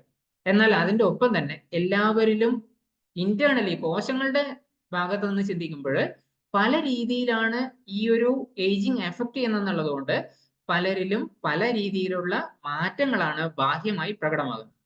ഓക്കെ. സോ സാധാരണഗതിയിൽ പ്രായം കൂടുന്തോറും കാലക്രമേണ നമുക്ക് കൂടുതലായിട്ട് കാണപ്പെടുന്ന ചില പ്രത്യേകതകൾ എന്തൊക്കെയാണെന്ന് വെച്ച് കഴിഞ്ഞാൽ, ഒന്ന് ഹോസ്പിറ്റൽ വിസിറ്റ് കൂടും. ഈ ഹോസ്പിറ്റൽ വിസിറ്റ് കൂടുന്നത് പല കാരണങ്ങളെ കൊണ്ടാണ്. അതിൽ ഒന്ന് ഒരുപക്ഷെ ബ്ലഡ് പ്രഷറുമായിട്ട് ബന്ധപ്പെട്ടുള്ള പ്രശ്നങ്ങളാവാം, അല്ലെങ്കിൽ ബ്ലഡ് ഷുഗറുമായിട്ട് ബന്ധപ്പെട്ടിട്ടാവാം, ഡയബറ്റീസ് റിലേറ്റഡ് ആയിട്ടോ, അതല്ലെങ്കിൽ ക്യാൻസർ പോലെയുള്ള പ്രശ്നങ്ങൾ, ഡൈജസ്റ്റീവ് ഇഷ്യൂസ്, ദഹന വ്യവസ്ഥയായിട്ട് ബന്ധപ്പെട്ടിട്ട് ലിവർ ഡിസീസസ് ഉണ്ടാവാം, ലങ്സ്, ശ്വാസകോശമായിട്ട് ബന്ധപ്പെട്ടിട്ടുള്ള, അല്ലെങ്കിൽ ഈവൻ ഹോർമോണൽ ഇംബാലൻസസും ചില ആളുകൾക്ക് ബുദ്ധി, ഓർമ്മ, അല്ലെങ്കിൽ ആൻസൈറ്റി പോലെയുള്ള, ഡിപ്രഷൻ പോലെയുള്ള പ്രശ്നങ്ങളൊക്കെ കാരണവും വരാം. ഈവൻ ചില ആളുകൾക്ക് ഹാർട്ട് റിലേറ്റഡ് ആയിട്ടുള്ള കാർഡിയോവാസ്കുലർ ഇഷ്യൂസും ഉണ്ടാവാം. ഇതൊക്കെ കാരണമാണ് ഹോസ്പിറ്റലുകളിൽ കൂടുതലും കറങ്ങി നടക്കേണ്ടതെങ്കിൽ നമ്മൾ എങ്ങനെ ഒരു കൂടുതൽ കാലം ജീവിക്കണം എന്ന് ചിന്തിക്കും, അല്ലെ? ഇതിന് അതിൻ്റെതായിട്ടുള്ള ചലഞ്ചസ് ഒരുപാടില്ലേ അന്നേരം. ഉദാഹരണത്തിന് ഇൻഫെക്ഷ്യസ് ആയിട്ടുള്ള പലതരത്തിലുള്ള സാംക്രമിക രോഗങ്ങളും വരാം. അതുപോലെ തന്നെ മെറ്റബോളിക് ഡിസോർഡേഴ്സ്, നമ്മുടെ ഉപാപചയമായിട്ട് ബന്ധപ്പെട്ടിട്ടുള്ള പല രോഗങ്ങളും ഉണ്ടാവാം. ഒബിസിറ്റി ഒക്കെ അതിനകത്ത് പെടുന്നതാണ്. ഒബിസിറ്റി മാത്രമല്ല, ഈവൻ ഹാർട്ട് റിലേറ്റഡോ ഡയബറ്റീസ് റിലേറ്റഡോ ഒക്കെ മെറ്റബോളിക് ഡിസീസസ് ആണ്. അപ്പൊ അതുമായിട്ട് ബന്ധപ്പെട്ടിട്ടുള്ള പ്രശ്നങ്ങളൊക്കെ കൂടാം. ക്രോണിക് ഡിസീസസ് അതിങ്ങനെ കുറച്ചായിട്ട് നമ്മൾ പൊതുവെ ചിലപ്പോഴൊക്കെ സംസാരിക്കുന്ന ഒരു രീതി എന്ന് വെച്ച് കഴിഞ്ഞാൽ, ആദ്യമൊക്കെ ഡയബറ്റീസിന്റെ അല്ലെങ്കിൽ ആ ഒരു ടാബ്ലറ്റ് കഴിച്ചുകൊണ്ടിരുന്ന ക്വാണ്ടിറ്റി എളുപ്പത്തിൽ പറയാം. തൈറോയിഡിന് ആദ്യമൊക്കെ 0.25 25 mg ആയിരുന്നു. ഇപ്പോഴത് 50 mg അല്ലെങ്കിൽ 100 mg ആയി. ഇങ്ങനെ ക്രോണിക് ആയിട്ട് പോകുന്ന അല്ലെങ്കിൽ അതിന്റെ അളവ് കൂട്ടി കൊണ്ടുവരേണ്ടി വരുന്ന ചില രോഗങ്ങളുടെ കണ്ടീഷൻസ് ഉണ്ടാവാം. അതുപോലെ തന്നെ ബ്രെയിൻ ഡിസ്ഫങ്ഷൻ, ഇഞ്ചുറി, പല കാരണങ്ങൾ കൊണ്ട്, ഒരുപക്ഷെ വീഴ്ച കൊണ്ടോ അല്ലെങ്കിൽ ആക്സിഡന്റ് കൊണ്ടോ, അതോ അല്ലെങ്കിൽ മറ്റ് സിമ്പിൾ ആയിട്ടുള്ള ചില ഇഷ്യൂസ് ഒക്കെ കൊണ്ട് പലതരത്തിലുള്ള ഇഞ്ചുറീസ് ഉണ്ടാവാം. മസിൽ അല്ലെങ്കിൽ ബോൺ ഒക്കെ അതുമായിട്ട് ബന്ധപ്പെട്ടിട്ട്. സോ ഇത്തരം ചലഞ്ചസ് ഒക്കെ അവിടെ നിലനിൽക്കുന്നുണ്ട്, പലതരത്തിലുള്ള വെല്ലുവിളികൾ. എന്നാൽ നമ്മൾ കൂടുതൽ കാലം ജീവിക്കണം എന്ന് ആഗ്രഹിക്കുന്നത് എങ്ങനെയാണ്? നമുക്ക് രോഗങ്ങൾ ഉണ്ടാവരുത്, നമ്മുടെ ശരീരം അതുപോലെ തന്നെ മനസ്സും എനർജറ്റിക് ആയിരിക്കണം, റിഫ്രഷ്ഡ് ആയിരിക്കണം, നമ്മൾ എപ്പോഴും ഒരു പ്രസന്നതയോടെ ഉണ്ടാവണം. അങ്ങനെ വിചാരിച്ചിട്ടല്ലേ നമ്മൾ കൂടുതൽ കാലം ജീവിക്കണം എന്ന് ആഗ്രഹിക്കുന്നത്. അതുപോലെ തന്നെ പലതരത്തിലുള്ള ഈവൻ ഇപ്പോഴും ക്രോണിക് ഇഷ്യൂസ് ഉണ്ടെങ്കിൽ പോലും അത് നമുക്ക് മാറ്റാൻ പറ്റണം. എന്തെങ്കിലും രോഗങ്ങൾ വന്നു കഴിഞ്ഞാൽ അത് പെട്ടെന്ന് തന്നെ നിർത്താൻ പറ്റണം, അല്ലെങ്കിൽ അതിനെ സ്റ്റോപ്പ് ചെയ്യാൻ പറ്റണം. അതുപോലെ തന്നെ നമ്മുടെ ഫങ്ഷൻ, ഈവൻ ഇഞ്ചുറി ഒക്കെ പെട്ടെന്ന് ക്യൂർ ആവണം എന്ന് നമ്മൾ ചിന്തിക്കുന്നുണ്ട് അല്ലേ? ഒന്നും വീഴ്ച ഉണ്ടാവരുത് അല്ലെങ്കിൽ ഒരു രോഗം ഉണ്ടാവരുത് എന്നൊന്നും ഒരിക്കലും ആർക്കും സംഭവം അല്ല. എന്നാൽ അത് വരുന്ന സമയത്ത് അത് പെട്ടെന്ന് ശരീരത്തിന് ക്യൂർ ചെയ്യാൻ പറ്റണം എന്നുള്ളതാണ് നമ്മുടെ ആഗ്രഹം. ആൻഡ് ശരീരം ടോട്ടലി ഒരു ഫുൾ ഫ്ലെഡ്ജ് ഫങ്ഷനിങ് ആയിരിക്കണം അല്ലെ? ഈ ഹെൽത്തി ഏജിങ് സാധാരണഗതിയിൽ ഓപ്റ്റിമം ലെവലിൽ, ഒരു ബാലൻസ് ലെവലിൽ നമ്മൾ കൊണ്ടുപോകുമ്പോൾ ഇമ്മ്യൂൺ സിസ്റ്റം വളരെ നന്നായിരിക്കണം. അതുപോലെ തന്നെ മെറ്റബോളിസവും ഡീടോക്സിഫിക്കേഷനും ഒക്കെ ശരീരം വളരെ നന്നായിട്ട് നടത്തണം. അതുപോലെ തന്നെ ശരീരം പലതരത്തിലുള്ള റിപ്പയേഴ്സ് വളരെ നന്നായിട്ട് നടത്തണം. അതുപോലെ തന്നെ ബ്രെയിൻ ഫങ്ഷനിങ് വളരെ ഓപ്റ്റിമം ആയിരിക്കണം. ഇങ്ങനെ ആവുമ്പോഴാണ് നമ്മുടെ ഏജിങ് വളരെ ഹെൽത്തി ആയിട്ടുണ്ടാവുക. ഇതെല്ലാവരും എഗ്രി ചെയ്യുന്നുണ്ടാവും, റൈറ്റ്? അങ്ങനെയാണെങ്കിൽ നമുക്കിതിന് ചെയ്യേണ്ട പ്രധാനപ്പെട്ട ചില കാര്യങ്ങൾ എന്തൊക്കെയാണെന്ന് സൂചിപ്പിക്കാം. ഹെൽത്തി സിർക്കാഡിയൻ റിതത്തിനെ പറ്റി കഴിഞ്ഞ ദിവസം വളരെ ഡീറ്റെയിൽ ആയിട്ട് സംസാരിച്ചിട്ടുണ്ട്. ആ വീഡിയോ വേണമെങ്കിൽ ഒന്നുകൂടി കാണാം. അതേ സമയത്ത് ഈ സിർക്കാഡിയൻ റിതത്തിനോട് ഒന്നിച്ച് തന്നെ നമുക്ക് നമ്മൾ മുന്നോട്ട് പോകുമ്പോൾ നമുക്ക് അലർട്ട്നെസ് കൂടും, അല്ലെങ്കിൽ ഉറക്കം നന്നാവും. ഉറക്കം ഒരു ബേസ് ആണ്. നമ്മൾ ഉണർന്നിരിക്കുന്ന സമയത്തെ വളരെ ആക്റ്റീവ് ആക്കി വയ്ക്കാനും വളരെ ഫ്രൂട്ട്ഫുൾ, ഫലവത്താക്കി വയ്ക്കാനും വേണ്ടിയിട്ടുള്ള ഒരു പ്രധാന കാര്യം ഉറക്കമാണ്. ഓക്കെ. അതുപോലെ തന്നെ വളരെ ഇമ്പോർട്ടൻ്റ് ആയിട്ടുള്ള മറ്റൊരു കാര്യമാണ് വർക്കൗട്ട്. വർക്കൗട്ട് പല രീതിയിലാണ് ശരിക്കും പറഞ്ഞു കഴിഞ്ഞാൽ ശരീരത്തിന് വേണ്ടത് അല്ലെ? ഇതില് ഒന്ന് ബാലൻസിങ് എക്സസൈസ് എന്ന് പറയുന്ന ഒരു കാര്യമാണ്. ബാലൻസിങ് എന്ന് പറയുന്നത് സാധാരണഗതിയിൽ നമുക്ക് ഏറ്റവും കൂടുതൽ പ്രായമാകുന്നവരിൽ കാണുന്ന ഒരു പ്രശ്നം എന്താണ്? വീഴ്ചകളാണ്. ഈ വീഴ്ചകൾ കൊണ്ട് അവർക്ക് ബുദ്ധിമുട്ടുണ്ടാവുമെങ്കിൽ അത് തടയാൻ വളരെ ഹെൽപ്ഫുൾ ആയിട്ടുള്ള ഒരു സാധനമാണ് ബാലൻസിങ് എക്സസൈസ്. ഈ ബാലൻസിങ് എക്സസൈസ് ആർക്കൊക്കെ ചെയ്യാന്ന് ചോദിച്ചു കഴിഞ്ഞാൽ ആർക്കും ഒരു സപ്പോർട്ടോട് കൂടിയിട്ട് ചെയ്തു തുടങ്ങാം. സ്ലോലി സപ്പോർട്ട് നമുക്ക് ഒഴിവാക്കിയിട്ട് നമ്മുടേതായിട്ടുള്ള ബാലൻസ് നമ്മുടെ ശരീരത്തിന് കിട്ടി തുടങ്ങും. അതുപോലെ തന്നെ സ്ട്രെങ്ത് ട്രെയിനിങ്, മസിൽ ബിൽഡപ്പ് ചെയ്യാൻ വളരെ നല്ലതാണ്. എൻഡുറൻസ് വർക്കൗട്ട് നമ്മുടെ ഹേർട്ട് അതുപോലെ തന്നെ ലങ്സിന് വളരെ ഹെൽപ്ഫുൾ ആയിട്ടുള്ള ഒരു മെത്തേഡാണ് എൻഡുറൻസ് വർക്കൗട്ട് ഒക്കെ. ആൻഡ് സ്ട്രെച്ചിങ്, വേദനകളില്ലാതെ നമ്മുടെ നിത്യവൃത്തികൾ വളരെ നന്നായിട്ട് കൊണ്ടുപോകാൻ വേണ്ടിയിട്ട് സ്ട്രെച്ചിങ് എക്സസൈസ് വളരെ ഹെൽപ്പ് ചെയ്യുന്നുണ്ടാവും. ഇതൊക്കെ ആർക്ക് ചെയ്യാം? പ്രായമായവർക്ക് മാത്രമാണോ? അല്ല.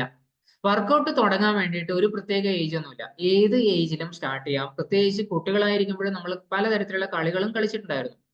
ഈ കളികളൊക്കെ അതുപോലെ തന്നെ മുന്നോട്ട് കൊണ്ടുപോവുക. ഇൻ കേസ് അത് പറ്റിയില്ലെങ്കിൽ ഇത്തരം സ്ട്രക്ചേർഡ് ആയിട്ടുള്ള എക്സസൈസുകൾ ചെയ്യുക എന്നുള്ളതാണ് അതിന് പ്രതിവിധി. അപ്പോൾ ചില ആൾക്കാർ ചോദിക്കാറുണ്ട്, ഈ പ്രായമായവര് ഇങ്ങനെയുള്ള എക്സസൈസുകളൊക്കെ ചെയ്യുമ്പോൾ അവർക്ക് പൊട്ടലും അല്ലെങ്കിൽ മറ്റു ബുദ്ധിമുട്ടുകളൊക്കെ ഉണ്ടാവുമോ? തീർച്ചയായിട്ടും ഇല്ല. എക്സസൈസ് ചെയ്യാതിരിക്കുന്നത് കൊണ്ട് ഉള്ള ബുദ്ധിമുട്ടുകളെക്കാൾ എത്രയോ കുറവാണ് എക്സസൈസ് ചെയ്തുകൊണ്ട് വരുന്ന ബുദ്ധിമുട്ടുകൾ. എക്സസൈസ് നമ്മുടെ ജീവിതത്തിൽ നിന്ന്, വ്യായാമം നമ്മുടെ ജീവിതത്തിൽ നിന്ന് ഒഴിവാക്കി കഴിഞ്ഞാൽ ഒരുപാട് ബുദ്ധിമുട്ട് കൂടുകയുള്ളൂ. സോ അത്തരം ഒരു സംശയം ഒരിക്കലും ഉണ്ടാവരുത്. ഏത് പ്രായത്തിലും ഏത് അവസ്ഥയിലും ഉള്ളവർക്ക് ചെയ്യാൻ പറ്റുന്ന എന്തെങ്കിലുമൊക്കെ എക്സസൈസുകൾ നമുക്കുണ്ടാവും. അത് ടോട്ടലി നമ്മുടെ ബ്ലഡ് സർക്കുലേഷനും ഒക്കെ ഹെൽപ്ഫുൾ ആണ്. മറ്റു പല കാര്യങ്ങളും ഉണ്ട്. ഓരോ എക്സസൈസിനും അതിൻ്റെതായിട്ടുള്ള ഗുണങ്ങളുണ്ട്. അപ്പൊ അതിനനുസരിച്ച് ഇൻ കേസ് നമ്മൾ പ്രൊഫഷണൽ അഡ്വൈസോട് കൂടിയിട്ടാണ് ചെയ്യുന്നതെങ്കിൽ അങ്ങനെയും ചെയ്യാം. മറ്റൊരു പ്രധാനപ്പെട്ട കാര്യമാണ് മെയിൻറ്റെയിൻ ഹെൽത്തി വെയിറ്റ്. നമ്മുടെ ശരീരഭാരം വളരെ നന്നായിട്ട് മെയിൻറ്റെയിൻ ചെയ്യുക എന്ന് പറയുന്നത് വളരെ അത്യാവശ്യമാണ്. ഈ ശരീരഭാരം കൂടുന്നതിനനുസരിച്ച് പലതരത്തിലുള്ള പ്രശ്നങ്ങളും നമ്മൾ കാണാറുണ്ട്, അല്ലെ? അതില് ഒന്നാണ് BP അല്ലെങ്കിൽ ഡയബറ്റീസുമായിട്ട് ബന്ധപ്പെട്ടിട്ടുള്ള പ്രശ്നങ്ങൾ, ഹേർട്ട് റിലേറ്റഡ് ആയിട്ടുള്ള പ്രശ്നങ്ങൾ, ഈവൻ ചില ക്യാൻസറുകളും ഒക്കെ ഒബിസിറ്റി ആയിട്ട് ബന്ധപ്പെട്ടിട്ട് കാണാറുണ്ട്. അതുപോലെ തന്നെ മുട്ടുവേദനയോ അല്ലെങ്കിൽ ആർത്തറൈറ്റിസോ ആയിട്ട് ബന്ധപ്പെട്ടിട്ടുള്ള പ്രശ്നങ്ങളും. ഇതിലൊക്കെ നമുക്ക് ഒരു പരിധിവരെ കൺട്രോൾ കൊണ്ടുവരാൻ നമ്മുടെ ഈ ശരീരഭാരം മെയിൻറ്റെയിൻ ചെയ്യുന്നത്, നോർമൽ ലെവലിൽ മെയിൻറ്റെയിൻ ചെയ്യുന്നത് നന്നായിരിക്കും. അതുപോലെ നമ്മുടെ ശരീരഭാരം കൂടാൻ പല ആൾക്കാരിലും പല കാരണങ്ങളുണ്ടെങ്കിലും അതിൽ ചിലതൊക്കെ നോക്കിക്കഴിഞ്ഞാൽ ഡൈജസ്റ്റീവ് സിസ്റ്റം ബന്ധപ്പെട്ടിട്ടാണ്. സോ ഡൈജഷൻ, അതുപോലെ തന്നെ ഉറക്കം, അതുപോലെ തന്നെ ഹോർമോൺ ബാലൻസ്, ഇത് മൂന്നും കറക്റ്റ് ചെയ്യാന്ന് പറയുന്നതാണ് അതിലൊരു പ്രധാനപ്പെട്ട പോംവഴി. അതുപോലെ ആരും വിചാരിക്കരുത് എനിക്ക് ഭാരം കുറവാണ് അല്ലെങ്കിൽ നോർമൽ ഭാരത്തിലാണ് എന്നുള്ളത്. മെലിഞ്ഞ ഒരാൾക്ക് ആരോഗ്യം ഉണ്ടാവണം എന്ന് യാതൊരു നിർബന്ധമില്ല. അത് അയാളുടെ ബോഡി പ്രൊപ്പോർഷൻ കൂടി അല്ലെങ്കിൽ ബോഡിയുടെ ഉള്ളിലെ കമ്പോസിഷൻ കൂടി നോക്കിയിട്ട് വേണം നമുക്കത് മനസ്സിലാക്കാൻ. ഫാറ്റ് പെർസെൻറ്റേജും മസിൽ പെർസെൻറ്റേജും ഒക്കെ കൂടിയിട്ട് മനസ്സിലാക്കണം. എന്നാലും ആസ് എ ഹോൾ നമ്മൾ ഒരു നോർമൽ ബോഡി വെയിറ്റിലേക്ക് കൊണ്ടുവരിക എന്ന് പറയുന്നത് അത്യാവശ്യമാണ്.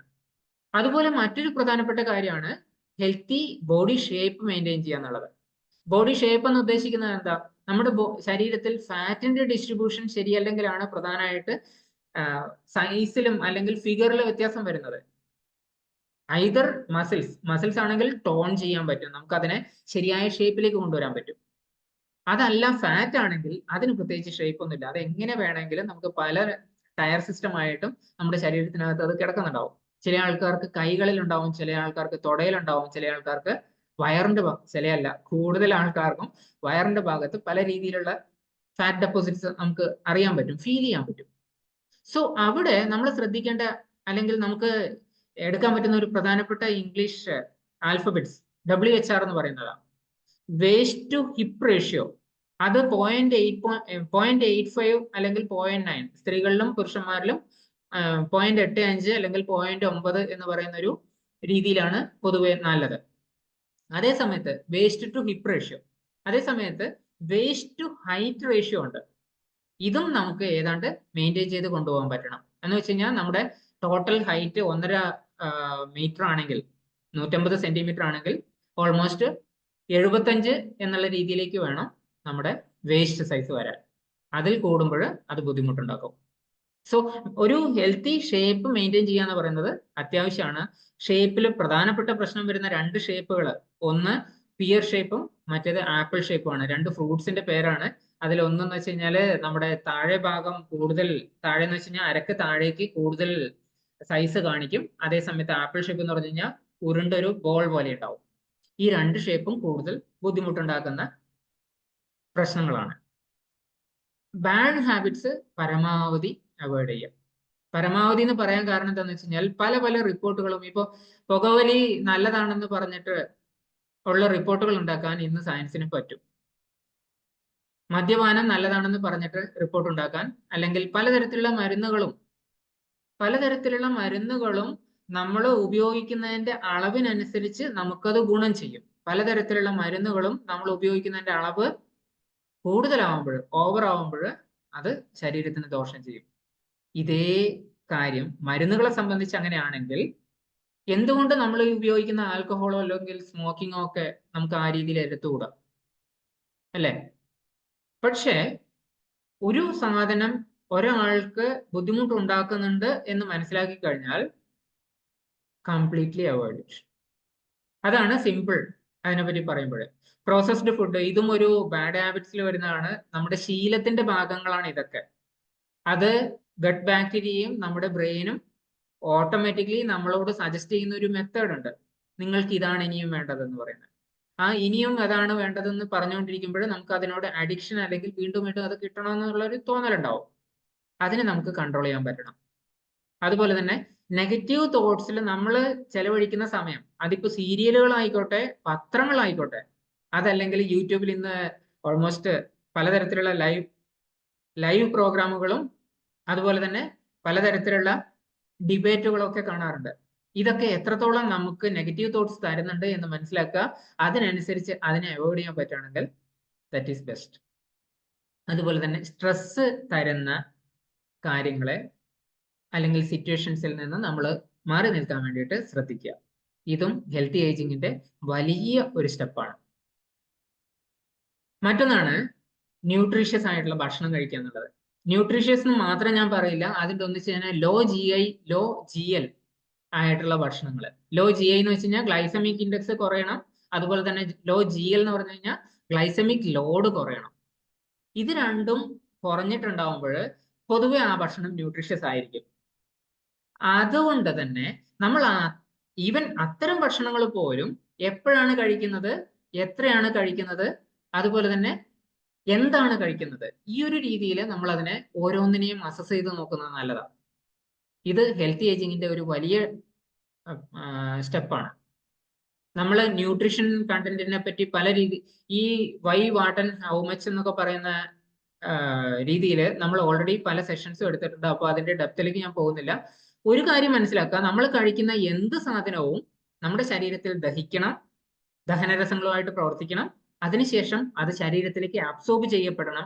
അപ്പോൾ മാത്രമേ അത് പൂർണ്ണമായിട്ടും ഗുണകരമാവുന്നുള്ളൂ. നമ്മൾ കഴിച്ചു എന്നുള്ളത് കൊണ്ട് മാത്രം അത് ശരീരത്തിനകത്ത് 100% ചേർന്നെന്നോ ശരീരത്തിന് വേണ്ടത്ര ഗുണം കിട്ടിയെന്നോ അർത്ഥമില്ല. പല ഇൻഗ്രീഡിയൻസ് ലിസ്റ്റും ഇതിൽ നമുക്ക് ആഡ് ഓൺ ചെയ്യാൻ പറ്റുന്ന ഒരു പ്രധാനപ്പെട്ട കാര്യം എന്താണെന്ന് വെച്ച് കഴിഞ്ഞാൽ, നമ്മൾ പുറത്തുനിന്ന് വാങ്ങിക്കുന്ന പല സാധനങ്ങളും അതിന്റെ ഇൻഗ്രീഡിയൻസ് ലിസ്റ്റ് നോക്കിയിട്ട് ഒന്ന് മനസ്സിലാക്കുക. എന്നിട്ട് വേണമെങ്കിൽ ഇതുകൂടി ചിന്തിച്ചോളൂ. നമ്മൾ ഇന്നൊരു മൾട്ടിവിറ്റാമിൻ ടാബ്ലറ്റ് അല്ലെങ്കിൽ ഒരു ഇത്രയും വൈറ്റമിൻ എ, ഇത്രയും വൈറ്റമിൻ സി ഒക്കെ ഉള്ള ഒരു ഭക്ഷണ പദാർത്ഥമോ ഒരു മരുന്നോ ഒക്കെ കഴിച്ചു എന്ന് വിചാരിക്കാം. ഈ കഴിച്ചതിന് ശേഷവും ഈവൻ നെക്സ്റ്റ് ഡേ എന്തുകൊണ്ട് നമ്മുടെ ഉദാഹരണത്തിന് വൈറ്റമിൻ ഡി എടുക്കാം, വൈറ്റമിൻ ഡി 60,000 IU ഉള്ള ഒരു ടാബ്ലറ്റ് കഴിച്ചതിന് ശേഷവും അടുത്ത ദിവസം എന്തുകൊണ്ട് വൈറ്റമിൻ ഡി കംപ്ലീറ്റ്ലി ക്യൂർ ആയില്ല അല്ലെങ്കിൽ അതിന്റെ ലെവൽ അപ്പ് ആയില്ല എന്ന് നോക്കുന്നുണ്ടെങ്കിൽ തീർച്ചയായിട്ടും റീസൺ അതിന്റെ ഡൈജഷനും ദഹനവും ആകിരണവുമായിട്ട് ബന്ധപ്പെട്ടിട്ടായിരിക്കും. സോ അവിടെ നമ്മൾക്ക് ആ ടോട്ടൽ പാറ്റേൺ തന്നെ കൂട്ടുക എന്നുള്ളതാണ് ഒരു പ്രധാന കാര്യം. ഇതിന്റെ ഒപ്പം തന്നെ ഇമ്പോർട്ടൻ്റ് ആയിട്ടുള്ള ഒരു കാര്യമാണ് വെള്ളം.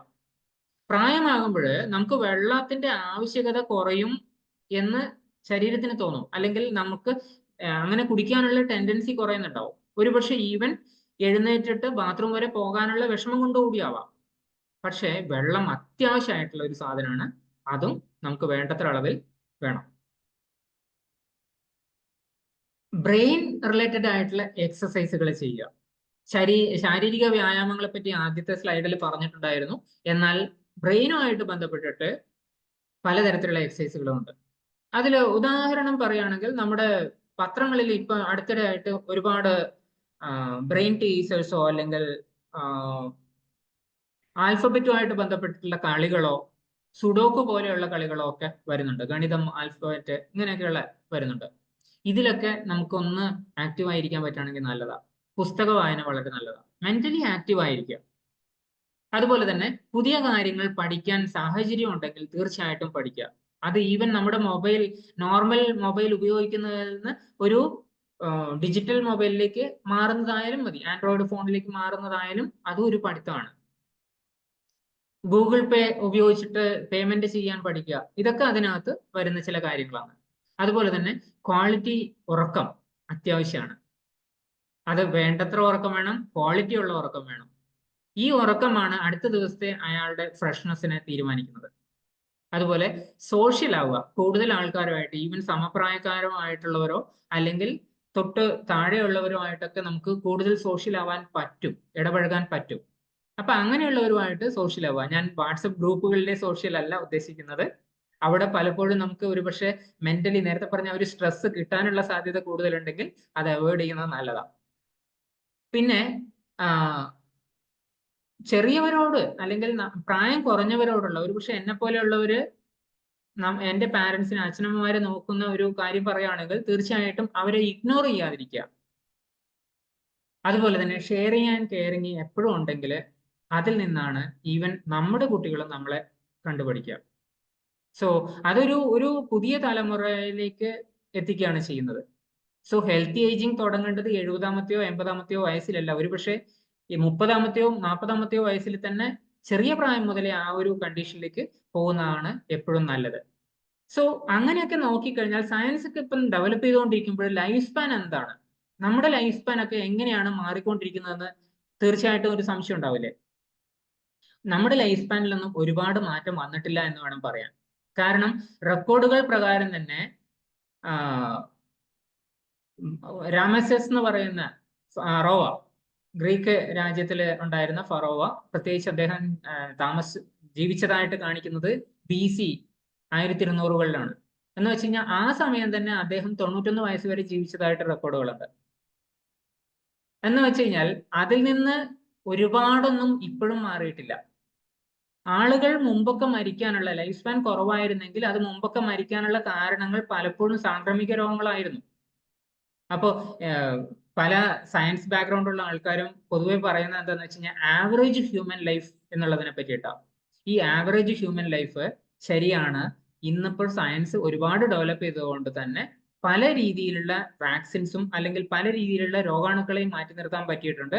അതുകൊണ്ട് തന്നെ കുറെ കാലം ആവറേജ് ആൾക്കാർക്ക് ജീവിക്കാനുള്ള ഒരു സാഹചര്യം ഒരുക്കിയിട്ടുണ്ട്. പക്ഷെ പലതും ഡിപ്പെൻഡൻസി ആയി പോകുന്നുണ്ടോ എന്നൊരു സംശയമുണ്ട്. മീൻസ് മരുന്നുണ്ടെങ്കിലേ എനിക്ക് ജീവിക്കാൻ പറ്റുള്ളൂ എന്നുള്ളൊരു സാഹചര്യം ഉണ്ടെങ്കിൽ അവിടെ ഹെൽത്തി ലൈഫ് സ്പാൻ അല്ല. നമുക്ക് ആരോഗ്യത്തോടു കൂടി ജീവിക്കണം എന്നല്ലേ പ്രധാന കാര്യം, അല്ലെ? അങ്ങനെ ആരോഗ്യത്തോടെ ഇരിക്കണമെങ്കിൽ നമ്മൾ എന്തൊക്കെ വേണം? അതൊക്കെ നമ്മൾ ഫോളോ ചെയ്യണം. ഇവിടെ മറ്റൊരു പ്രധാനപ്പെട്ട കാര്യം പറയാന്ന് വെച്ച് കഴിഞ്ഞാല് നമ്മള് പൊതുവെ കാണപ്പെടുന്ന ഒരു കാര്യം എന്താന്ന് വെച്ച് കഴിഞ്ഞാൽ സ്ത്രീകൾ പുരുഷന്മാരെക്കാൾ കൂടുതൽ കാലം ജീവിക്കുന്നു എന്നുള്ളതാണ്. ഈ പുരുഷന്മാരെക്കാൾ കൂടുതൽ കാലം ജീവിക്കാൻ വേണ്ടിയിട്ട് പല കാരണങ്ങളും ഉണ്ടാവുമായിരിക്കും. അതിൽ ഒന്ന് പ്രധാനമായിട്ട് ഹോർമോണുമായിട്ട് ബന്ധപ്പെട്ടിട്ടാണ്. അത് ഈസ്ട്രജൻ എന്ന് പറയുന്ന ഹോർമോൺ സ്ത്രീകളിൽ ആന്റി ഇൻഫ്ലമേറ്ററി പ്രോപ്പർട്ടിയോട് കൂടിയിട്ടാണ് ഈസ്ട്രജൻ ഉള്ളത്. ഈസ്ട്രജൻ തന്നെ കുറെ കാലങ്ങൾ മീൻസ് മെനോപോസ് വരെയും അവർക്ക് ഈസ്ട്രജൻ ഉണ്ട്, ഹോർമോൺ ഉണ്ട് എന്നുള്ളത് കൊണ്ട് തന്നെ അതൊരു ആന്റി ഇൻഫ്ലമേറ്ററി പ്രോപ്പർട്ടി എല്ലാ കോശങ്ങൾക്കും കൊടുക്കുന്നുണ്ട്, അല്ലെ? അതുപോലെ പുരുഷന്മാരിലുള്ള ടെസ്റ്റോസ്റ്റെറോൺ എന്ന് പറയുന്ന ഹോർമോൺ അതേസമയത്ത് പ്രോ ഇൻഫ്ലമേറ്ററി മീൻസ് ഇൻഫ്ലമേഷനെ പ്രോത്സാഹിപ്പിക്കുന്ന ഒരു സാധനമാണ്. അതുകൊണ്ട് അത് ശരീരത്തിന്റെ കോശങ്ങളിൽ ഡാമേജസ് കൂട്ടുകയാണ് ചെയ്യുന്നത്. ഓക്കെ.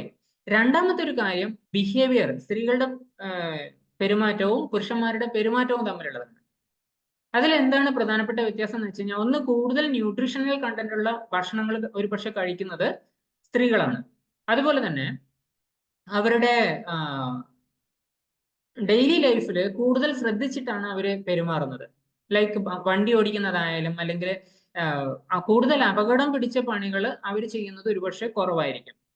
പൊതുവെ സ്ത്രീകളെ പറ്റി പറയാം, ഇതിനൊക്കെ അപവാദങ്ങളായിട്ടുള്ള അല്ലെങ്കിൽ ഒരു എക്സെപ്ഷണൽ ആയിട്ടുള്ള പല കേസുകളും ഉണ്ടാവുമായിരിക്കും. സ്റ്റിൽ പൊതുവെ ഉള്ള കുറെ കാര്യങ്ങൾ പറയാണ്. അതുപോലെ തന്നെ അവരിൽ ദുശ്ശീലങ്ങൾ നേരത്തെ പറഞ്ഞ പലതും അവോയ്ഡ് ചെയ്യാൻ പറഞ്ഞിട്ടുണ്ടായിരുന്നു. അങ്ങനെയുള്ള ദുശ്ശീലങ്ങൾ ഒരുപക്ഷെ കുറവ് ഉള്ളത് സ്ത്രീകളിലായിരിക്കും. അതുപോലെ തന്നെ കൂടുതൽ ആരോഗ്യമായിട്ട് ബന്ധപ്പെട്ടിട്ടുള്ള സർവീസുകൾ ആക്സെപ്റ്റ് ചെയ്യാൻ വേണ്ടിയിട്ടും പോയി ചികിത്സ നേടാനും ഒക്കെ സ്ത്രീകൾ പെട്ടെന്ന് തയ്യാറാവാറ്. അതേസമയത്ത് പുരുഷന്മാർ അത് ആവശ്യമില്ല എന്നുള്ളൊരു അഭിപ്രായത്തോടാണ് പൊതുവെ ഉണ്ടാവാറ്. സോ ഇതൊക്കെ ഒരുപക്ഷെ അവരുടെ ലൈഫ് സ്പാൻ കൂടുതലാവാൻ സാഹചര്യം ഒരുക്കുന്നുണ്ടാവാം. ഒരു സയന്റിസ്റ്റിനെ പറ്റി പറയുകയാണെങ്കിൽ അദ്ദേഹത്തിന്റെ പേര് വെങ്കി രാമകൃഷ്ണൻ എന്നാണ്. കെമിസ്ട്രിക്കുള്ള നോബൽ പ്രൈസ് കിട്ടിയ വ്യക്തിയാണ് അദ്ദേഹത്തിന്റെ വൈ വി ഡൈ എന്ന് പറയുന്ന ഒരു പുസ്തകമുണ്ട്. ഈ ഒരു പുസ്തകത്തിൽ വളരെ വ്യക്തമായിട്ട് മീൻസ് പുസ്തകത്തിനെ പറ്റി അദ്ദേഹം സംസാരിക്കുമ്പോൾ തന്നെ പറയുന്ന ഒരു പ്രധാനപ്പെട്ട കാര്യം എന്ന് പറയുന്നത് പ്രായമാകുന്ന ആൾക്കാർ കൂടുതലാവുമ്പോൾ അവരിൽ നിന്നും സർഗാത്മകമായിട്ട് ക്രിയേറ്റീവ് ആയിട്ടുള്ള കാര്യങ്ങളുടെ ഒരുപക്ഷെ അളവ് കുറയും, അല്ലെങ്കിൽ അതിന്റെ ആ ഒരു ഡെൻസിറ്റിയോ മീൻസ് അതിന്റെ വ്യാപ്തി ഒരുപക്ഷെ കുറയുന്നുണ്ടാവാം. എന്നാൽ അദ്ദേഹം തന്നെ മറ്റൊരു പ്രധാനപ്പെട്ട കാര്യം കൂടി പങ്കുവയ്ക്കുന്നത് നമ്മൾ എത്ര കാലം ജീവിച്ചു എന്നുള്ളതല്ല, അല്ലെങ്കിൽ ലൈഫ് സ്പാൻ കൂട്ടുക, ആയുർദൈർഘ്യം കൂട്ടുക എന്നുള്ളതല്ല നമ്മൾ പ്രധാനമായിട്ട് ഫോക്കസ് ചെയ്യേണ്ടത്. നമ്മൾ ആയുസ് കൂട്ടുക എന്ന് പറയുന്നത് ഒരുപക്ഷെ ഇന്നിപ്പോ പോസിബിൾ ആയിരിക്കും. പക്ഷെ ആരോഗ്യത്തോടു കൂടി ഇരിക്കാൻ ഉള്ള അല്ലെങ്കിൽ അങ്ങനെ ഒരു ലൈഫ് സ്പാൻ കൂട്ടുക എന്ന് പറയുന്നതാണ് നമുക്ക് വളരെ കൂടുതലായിട്ട് ആവശ്യമുള്ളത്. സോ അങ്ങനെയാണെങ്കിൽ നമുക്ക് ഈ ഒരു ലുക്കിംഗ് ബിയോണ്ട്, ഈ വാർദ്ധക്യത്തിന് അപ്പുറം എന്താണ് എന്നുള്ളത് നമ്മളൊരു പക്ഷേ വളരെ നന്നായിട്ട് നമ്മളോട് തന്നെ ചോദിക്കേണ്ട ചില ചോദ്യങ്ങളുണ്ട്. അതിലൊന്നാണ്, എന്താണ്, എന്ത് തരത്തിലുള്ള ജീവിത നിലവാരമാണ് നമുക്ക് വേണ്ടത്? ആ ഒരു ജീവിത നിലവാരത്തിലേക്ക് വേണം നമ്മൾ പോകാൻ. മരണത്തെ നിങ്ങൾ ഭയപ്പെടുന്നുണ്ടോ? മരണത്തെ ഭയപ്പെടുന്നുണ്ടെങ്കിൽ അത് പേഴ്സണൽ ആണ്, ഓരോരുത്തർക്കും അത് ഉണ്ടാവാം, ഇല്ലാതിരിക്കാം. മരണത്തെ ഭയപ്പെടുന്നുണ്ടെങ്കിൽ എന്തുകൊണ്ട്? ഇനി അഥവാ നിങ്ങൾക്ക് ഇനിയും ഒരു 10 വർഷം ജീവിക്കാൻ സാവകാശം ഉണ്ടെങ്കിൽ അങ്ങനെയുള്ള ഒരു 10 വർഷം നിങ്ങൾ എങ്ങനെ ജീവിക്കണം എന്നാണ് ആഗ്രഹിക്കുന്നത്? അല്ലെങ്കിൽ ജീവിതത്തിന്റെ നിങ്ങൾക്ക് ഇപ്പൊ 30 വയസ്സാണെങ്കിൽ ഈ 30 വയസ്സ് മുതൽ ശരി അവസാനത്തെ ഒരു 10 വർഷം നിങ്ങൾ എടുക്കുകയാണെങ്കിൽ മേ ബി 70 80 വയസ്സ് മുതൽ അടുത്ത 10 വർഷം എടുക്കുകയാണെങ്കിൽ അത് എങ്ങനെ ഉണ്ടായിരിക്കണം? നിങ്ങൾ എങ്ങനെ ജീവിക്കണം എന്നാണ് ആഗ്രഹം? നിങ്ങളുടെ ആരോഗ്യത്തിനെ പറ്റി നിങ്ങൾക്കൊരു ഇന്റേണലി ഒരു ഇതുണ്ടാവും അല്ലെ, കൺസെപ്റ്റ് ഉണ്ടാവും. ഈ കൺസെപ്റ്റ് നിങ്ങൾ നിങ്ങളുടെ ഡെയിലി ലൈഫിലാണ് നിങ്ങളുടെ മക്കളോടും ചെറുമക്കളോടും ഒക്കെ പറയുന്നുണ്ടാവുക. അത് ഏത് രീതിയിലുള്ള ഒരു സന്ദേശമായിരിക്കും? ബെഡ് റിഡൺ ആയിട്ടുള്ള ഒരാളുടെ ജീവിത സന്ദേശമായിരിക്കുമോ, അല്ല വളരെ ഹെൽത്തി ആയിട്ട് നേരത്തെ പറഞ്ഞ പോലെ മാരത്തോൺ ഓടുന്ന 98ാമത്തെ വയസ്സിൽ മാരത്തോൺ ഓടുന്ന ഒരാളുടെ ലൈഫ് ആയിരിക്കുമോ? എന്താണ് അവിടെ വരുന്ന പറയാതെ പറയുന്ന ഒരു സന്ദേശം? അതുപോലെ തന്നെ നിങ്ങൾക്ക് മരിക്കാൻ താല്പര്യമില്ലെങ്കിൽ നിങ്ങൾ ജീവിക്കാൻ എന്തുകൊണ്ട് ആഗ്രഹിക്കുന്നു? ജീവിക്കാൻ ആഗ്രഹിക്കുന്നുണ്ടെങ്കിൽ ആ ജീവിതത്തിന്റെ പർപ്പസ് എന്താണ്? എന്താണ് ലക്ഷ്യം? അങ്ങനെ ഒരു ലക്ഷ്യം ഇതുവരെ നിങ്ങൾക്ക് എന്തായിരുന്നു, ഇനിയുള്ള ലൈഫിൽ എന്തായിരിക്കും? ഇത്തരം ചില ചോദ്യങ്ങൾ ജീവിത നിലവാരത്തിനെ പറ്റിയിട്ടും അതുപോലെ തന്നെ മരണത്തെക്കുറിച്ചും അല്ലെങ്കിൽ മരണത്തിന് തൊട്ടു മുമ്പുള്ള ജീവിതങ്ങളെക്കുറിച്ചും ആ ഒരു സമയത്തെക്കുറിച്ചും തീർച്ചയായിട്ടും നിങ്ങളോട് തന്നെ ചോദിക്കാനും അതിന്റെ ഉത്തരം കണ്ടെത്താനും ശ്രമിക്കുക. വളരെ അത്യാവശ്യം ആയിട്ടുള്ള ഒരു കാര്യമാണ്. ഒരുപക്ഷെ ആ ഹെൽത്തി ലൈഫിനെ ലുക്കിംഗ് ബിയോണ്ട് എന്ന് പറയുന്ന ഒരു കൺസെപ്റ്റിലേക്ക് കൊണ്ടുപോകുമ്പോൾ ഈ ഒരു ചോദ്യങ്ങൾ വളരെ കൂടുതൽ ഹെൽപ്ഫുൾ ആയിരിക്കും. ഓക്കെ, സോ ഇതാണ് ഇന്ന് ഞാൻ ഈ സെഷനിൽ പ്രധാനമായിട്ട് പറയുന്ന കാര്യങ്ങൾ. ഇതിന്റെ ഒന്നിച്ച് ഒരുപക്ഷെ പോസിബിൾ ആണെങ്കിൽ ഇതിന്റെ കുറച്ചുകൂടി ഡെപ്തിൽ സയൻസ് കുറച്ചുകൂടി സിംപ്ലിഫൈ ചെയ്യാൻ പറ്റുമോ എന്ന് നോക്കട്ടെ. പറ്റുകയാണെങ്കിൽ ആ ഓട്ടോഫേജി, ഇന്റർമീഡിയറ്റ് ഫാസ്റ്റിംഗ്, അതുപോലെ തന്നെ നമ്മുടെ കോശങ്ങളുടെ ലെവലിലുള്ള ഏജിങ്, ഇതിനെക്കുറിച്ചൊക്കെ ഒന്നുകൂടി സംസാരിക്കാൻ ശ്രമിക്കാം. ഓക്കെ, സോ ഇന്നത്തേക്ക് ഇത്രമാത്രം. Thank you. Back to first. Thank you sir. വളരെ മനോഹരമായി. തീർച്ചയായിട്ടും ഏജിങ്, അത് ഹെൽത്തി ഏജിങ് എന്ന് പറയുന്ന ഒരു തലത്തിൽ നമ്മൾ എങ്ങനെയാണ് അപ്ലൈ ചെയ്യുന്നതെന്ന് അതിന്റെ അവസാന ഭാഗത്തേക്ക് വരുമ്പോൾ find the real purpose in life എന്നുള്ള ആ ഒരു ഭാഗവും കൂടെ അതിനകത്ത് ചേർന്ന് വരുന്നു എന്ന് വളരെ കൃത്യമായി സാർ പറഞ്ഞു. തീർച്ചയായിട്ടും വളരെയധികം ചർച്ച ചെയ്യേണ്ട ഒരു വിഷയമാണ്. അതിലേക്ക് എത്താൻ എന്തൊക്കെ കാര്യങ്ങളാണ് ശ്രദ്ധിക്കേണ്ടത്, ഇങ്ങനെയുള്ള പോയിന്റുകളെല്ലാം വളരെ കൃത്യമായിട്ട് എക്സ്പ്ലെയിൻ ചെയ്തു. തീർച്ചയായിട്ടും നല്ല കമന്റ്സ്, നല്ല അനുഭവങ്ങൾ അല്ലെ, കമന്റ്സ് എന്ന് പറയുന്നതിനേക്കാളും കൂടുതൽ നമ്മുടെ ലൈഫിൽ എങ്ങനെയാണ് ഈ ഒരു വിഷയത്തെ നമ്മൾ അഭിമുഖീകരിക്കുന്നത് എന്ന് വളരെ കൃത്യമായിട്ട് സംസാരിക്കാൻ പറ്റുന്ന ഒത്തിരി വിഷയങ്ങൾ, ഒത്തിരി മാർഗനിർദ്ദേശങ്ങൾ ഇതിലൂടെ എത്തി. Thank you sir, thank you very much. ഒരു ഡിസ്കഷനിലേക്ക് പോകാം. എനിക്ക് തോന്നുന്നു ലഹനാൻ സാറിനും തുടങ്ങാം. ഒരു ഹെൽത്തി ഏജിങ് പാറ്റേൺ കയ്യിലുണ്ടോ?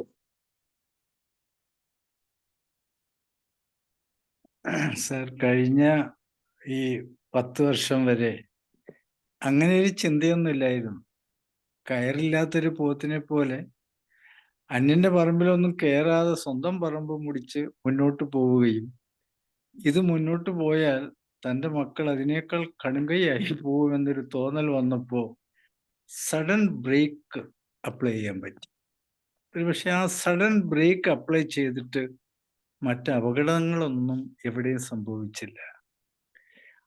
അപ്പോൾ ഇന്നലെ വരെ വിട്ടുപോയ ബന്ധങ്ങളിലേക്ക് കൂടുതൽ അടുക്കാൻ ഈ ചിന്ത കയറി വന്നു. പ്രായമായോ എന്നൊരു തോന്നൽ. ഈ ശരീരത്തിന്റെ ബുദ്ധിമുട്ടുകൾ കയറി കയറി വന്നപ്പോഴാണ് എനിക്കും ആ ക്ലബിൽ അംഗമാകേണ്ട സമയമായി എന്ന് തോന്നിയത്. ഞാനിവിടെ നിന്ന് സംസാരിക്കുമ്പോൾ എൻ്റെ 73-ാമത്തെ വയസ്സിലേക്ക് കയറിയ ദിവസങ്ങളാണ്. അപ്പൊ സാറ് ആ അവസാന ചോദ്യഭാഗങ്ങളുണ്ട്. ഇനി കിട്ടിയ ഈ ദാനങ്ങൾ, മിച്ചങ്ങൾ എങ്ങനെ ഉപയോഗിക്കാം? ആദ്യമായിട്ട് എനിക്ക് പറയാനുള്ളത്, മറ്റൊരാളെ ഉപദ്രവിക്കാതെ, സ്വയം ഉപദ്രവിക്കപ്പെടാതെ സഹായിക്കാനുള്ളൊരു മാനസികാവസ്ഥയുമായി മുന്നോട്ട് പോവുക. അങ്ങനെ മുന്നോട്ട് പോകണമെങ്കിൽ ആരോഗ്യം ആവശ്യമാണ്. വീണ്ടും ഒരു സത്യവും കൂടെ പറഞ്ഞാൽ, ഇന്ന് എന്തോ ഒരു വല്ലാത്തൊരു അസ്വസ്ഥത, ഒരു സുഖമില്ലായ്മ. ഇപ്പൊ ഭാര്യ പറഞ്ഞ് കിടക്ക്, പുറത്തേക്ക് ഇറങ്ങി തിരിഞ്ഞ് ഉള്ള ആരോഗ്യം പോകണ്ട. ശരിയാണെന്ന് തോന്നി ചുക്കുകാപ്പിയൊക്കെ ആയിട്ട് കിടന്നു. 6 മണിയായപ്പോ എന്നോട് ചോദിച്ചു, പ്രയർ ചെല്ലണ്ടേ? ചെല്ലണം. അവിടെ ഇന്നലെ വരെ ചോദിച്ച ആ ചോദ്യത്തിൽ നിന്ന് വ്യത്യസ്തമായൊരു ഉത്തരമാണ് ഞാൻ ഏറ്റവും അടുത്ത് കൊടുത്തത്. ചൊല്ലണം. We start. വീട്ടില് പിള്ളേരാരും ഇല്ല, അവരൊക്കെ അവരവരുടെ കാര്യങ്ങൾക്ക് പുറത്തു പോയി വരും 10 മണിയാകുമ്പോഴേക്കും. അപ്പൊ ഞങ്ങൾ രണ്ടുപേരേ ഉള്ളൂ. ആ ചൊല്ലലിന് ഒരു ആത്മാർത്ഥതയുണ്ട്. നമുക്ക് ഉള്ളിൻ്റെ ഉള്ളിൽ ആവശ്യകതയും കൂടി കയറിയ ഒരു സമയമായിരുന്നു ഇത്. പ്രേയേഴ്സൊക്കെ എത്രയോ ചൊല്ലിയിട്ടുണ്ട്, പക്ഷേ ഉള്ളിൻ്റെ ഉള്ളിൽ തട്ടി നമ്മുടെ ആവശ്യങ്ങളും മറ്റുള്ളവരുടെ ആവശ്യങ്ങളെയും കോർത്തു പിടിച്ചുകൊണ്ട് ഒരു ഹാഫ് ആൻ അവർ ശാന്തതയിൽ ആ ഒരു പ്രയർ ഇന്ന് ഏറ്റവും കൂടുതൽ ആസ്വദിച്ചിരിക്കുന്നു എന്നുള്ളതാണ്. സാറ് പറഞ്ഞതിൻ്റെ അടുത്ത ഭാഗത്തേക്ക് വരുന്നു. ജീവിതം മിച്ചമുള്ളത് ആസ്വദിക്കാനാണ്, തീറ്റ തിന്ന് കൊഴുത്ത് വരാനല്ല. അതിൻ്റെ കൂടെ ഒരംശം അതും ചേർത്തോളൂ. ഇപ്പൊ മധുരം എന്നോട് തുടരുത് എന്ന് പറഞ്ഞു, വേണ്ട, ബാക്കിയുണ്ടല്ലോ ഒത്തിരി കാര്യങ്ങൾ. അപ്പൊ ആസ്വാദനത്തിന്റെ അളവ് ഒട്ടും തന്നെ കുറയ്ക്കണ്ട, മുന്നോട്ട് പോകണം, ഹാപ്പി ആയിട്ട് മുന്നോട്ട് പോകണം. എന്നോടൊപ്പമുള്ള എൻ്റെ സർവീസിൽ ഇട്ടിരുന്ന പലരും, ഞാനൊരു ഷുഗർ പേഷ്യൻ്റ് ആണ്, എന്തോ അവിടെ ചെയ്യുക, വീട്ടിൽ മക്കളൊക്കെ എന്തൊക്കെയോ കഴിക്കുന്നു, എന്നെ ആ ഭാഗത്തേക്ക് അവർ അടുപ്പിക്കുന്നില്ല. നിരാശനാണ് അദ്ദേഹം. ആ നിരാശാഭാവത്തോടെ എത്ര കാലം മുന്നോട്ട് പോകാൻ പറ്റും?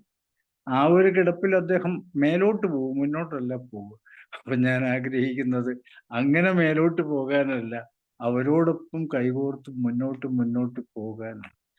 ഇന്ന് സനൽ സാർ ഈ ക്ലാസ്, പ്രത്യേകിച്ച് ഇതിന്റെ ഹെഡിങ് കേട്ടപ്പോൾ എനിക്ക് തോന്നി എനിക്ക് പറ്റിയത് പലതും ഇതിനകത്തുണ്ട്. ഞാൻ എടുത്തു സാർ തന്ന പല പാട്ടുകളും അത് ആവശ്യമാണ് എന്നുള്ള കാര്യം. ഈശ്വരനോട് ഒരൊറ്റ പ്രാർത്ഥനയുള്ളൂ, ഇനിയും മുന്നോട്ട് വിടാൻ സഹായിക്കണേ. അപ്പോൾ എൻ്റെ ജീവിതചര്യകൾക്ക് മാറ്റം വരുത്തണമേ എന്ന്. ഓക്കെ സാർ, നല്ല ക്ലാസ് ആയിരുന്നു. Thank you very much.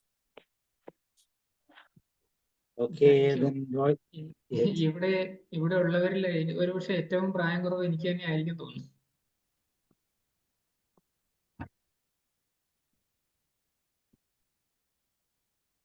Roy sir,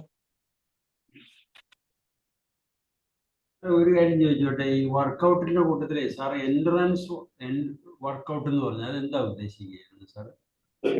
endurance വർക്കൗട്ടിന്റെ ഒരു പ്രത്യേകത എന്താണെന്ന് വെച്ച് കഴിഞ്ഞാൽ, നമ്മുടെ ശ്വാസകോശ, നമുക്ക് കൂടുതൽ ശ്വാസം എടുക്കേണ്ട ആവശ്യം, എക്സസൈസ് ആണ്. ഒരുപക്ഷെ ഓട്ടം അല്ലെങ്കിൽ അതുമായിട്ട് ബന്ധപ്പെട്ടിട്ടുള്ളതൊക്കെ.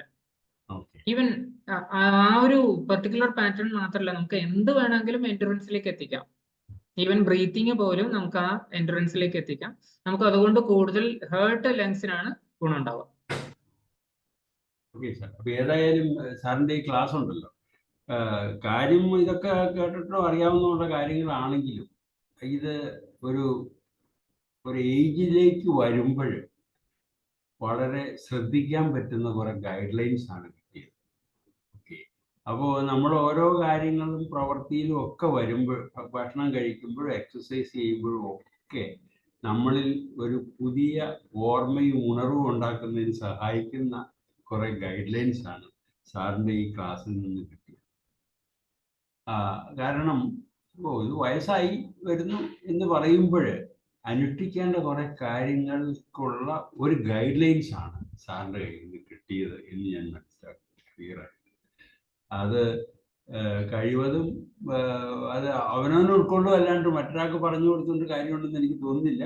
എങ്കിലും നമ്മുടെ ജീവിതത്തിലൂടെ മറ്റുള്ളവർക്ക് കാണിച്ചു കൊടുക്കാൻ പറ്റിയ ഒരു guide lines. Thank you sir, thank you very much for this. ഈ ഗൈഡ് ലൈൻസ് വയസ്സാകുമ്പോഴല്ല, ഒരു പക്ഷെ 20-30 ഒക്കെ ആകുമ്പോഴേക്ക് തന്നെ തുടങ്ങണം. ഇത് ഇപ്പോഴത്തെ അവസ്ഥയിൽ എനിക്ക് കിട്ടിയ ഇത് വെച്ചോണ്ടാണ് ഞാൻ പറഞ്ഞത്. ഇതൊക്കെ വേണ്ടതാണ്, അത് വേറെ കാര്യങ്ങൾ. അതൊന്നും ആരും കേൾക്കാനൊന്നും പോകുന്നില്ല. ആ ആയ കാലഘട്ടങ്ങളിലൊന്നും പോകില്ല. പക്ഷെ കുറെ അതിന് ഒരു വഴി എന്താന്ന് വെച്ച് കഴിഞ്ഞാൽ സാറിപ്പോ പറഞ്ഞത് തന്നെയാണ്, നമ്മൾ ജീവിച്ച് കാണിക്കുക. കാണിച്ചു കൊടുക്കുക, അത്രേ പറ്റുള്ളൂ. അതുകൊണ്ടാണ് അങ്ങനെയെന്ന് പറയുന്നത്.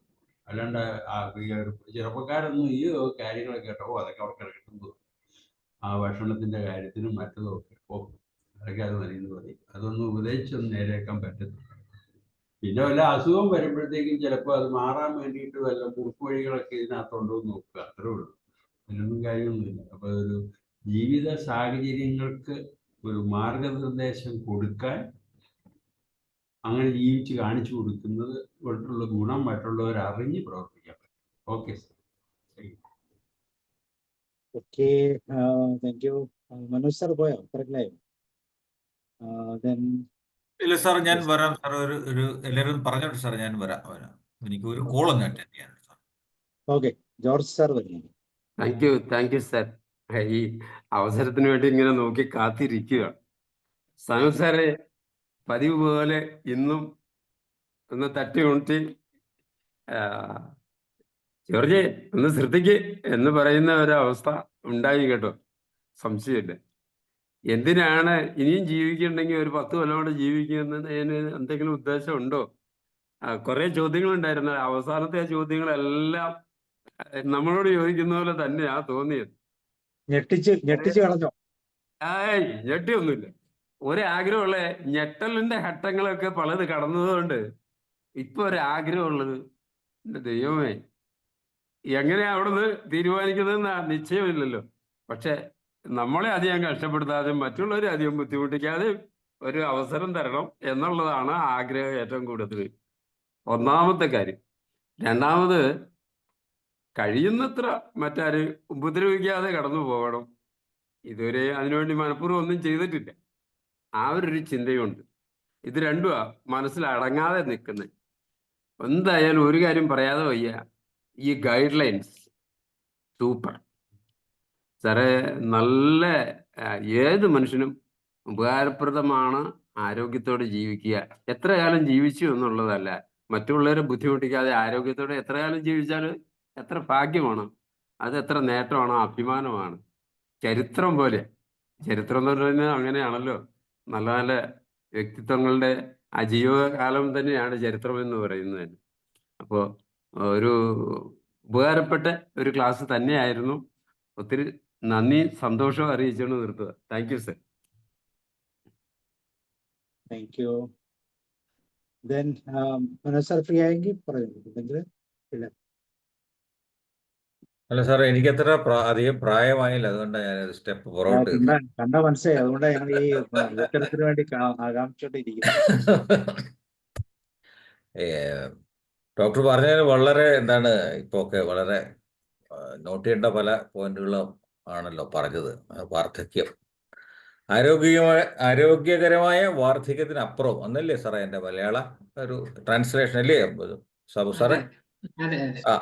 അതെ, ആരോഗ്യകരമായ വാർദ്ധക്യവും അതിനപ്പുറമുള്ള കാര്യങ്ങൾ, അതിനെക്കുറിച്ച് ഡോക്ടർ വളരെ വിശദമായിട്ടാണ് സനൽ സാർ അതിനെക്കുറിച്ചൊക്കെ പറഞ്ഞത്.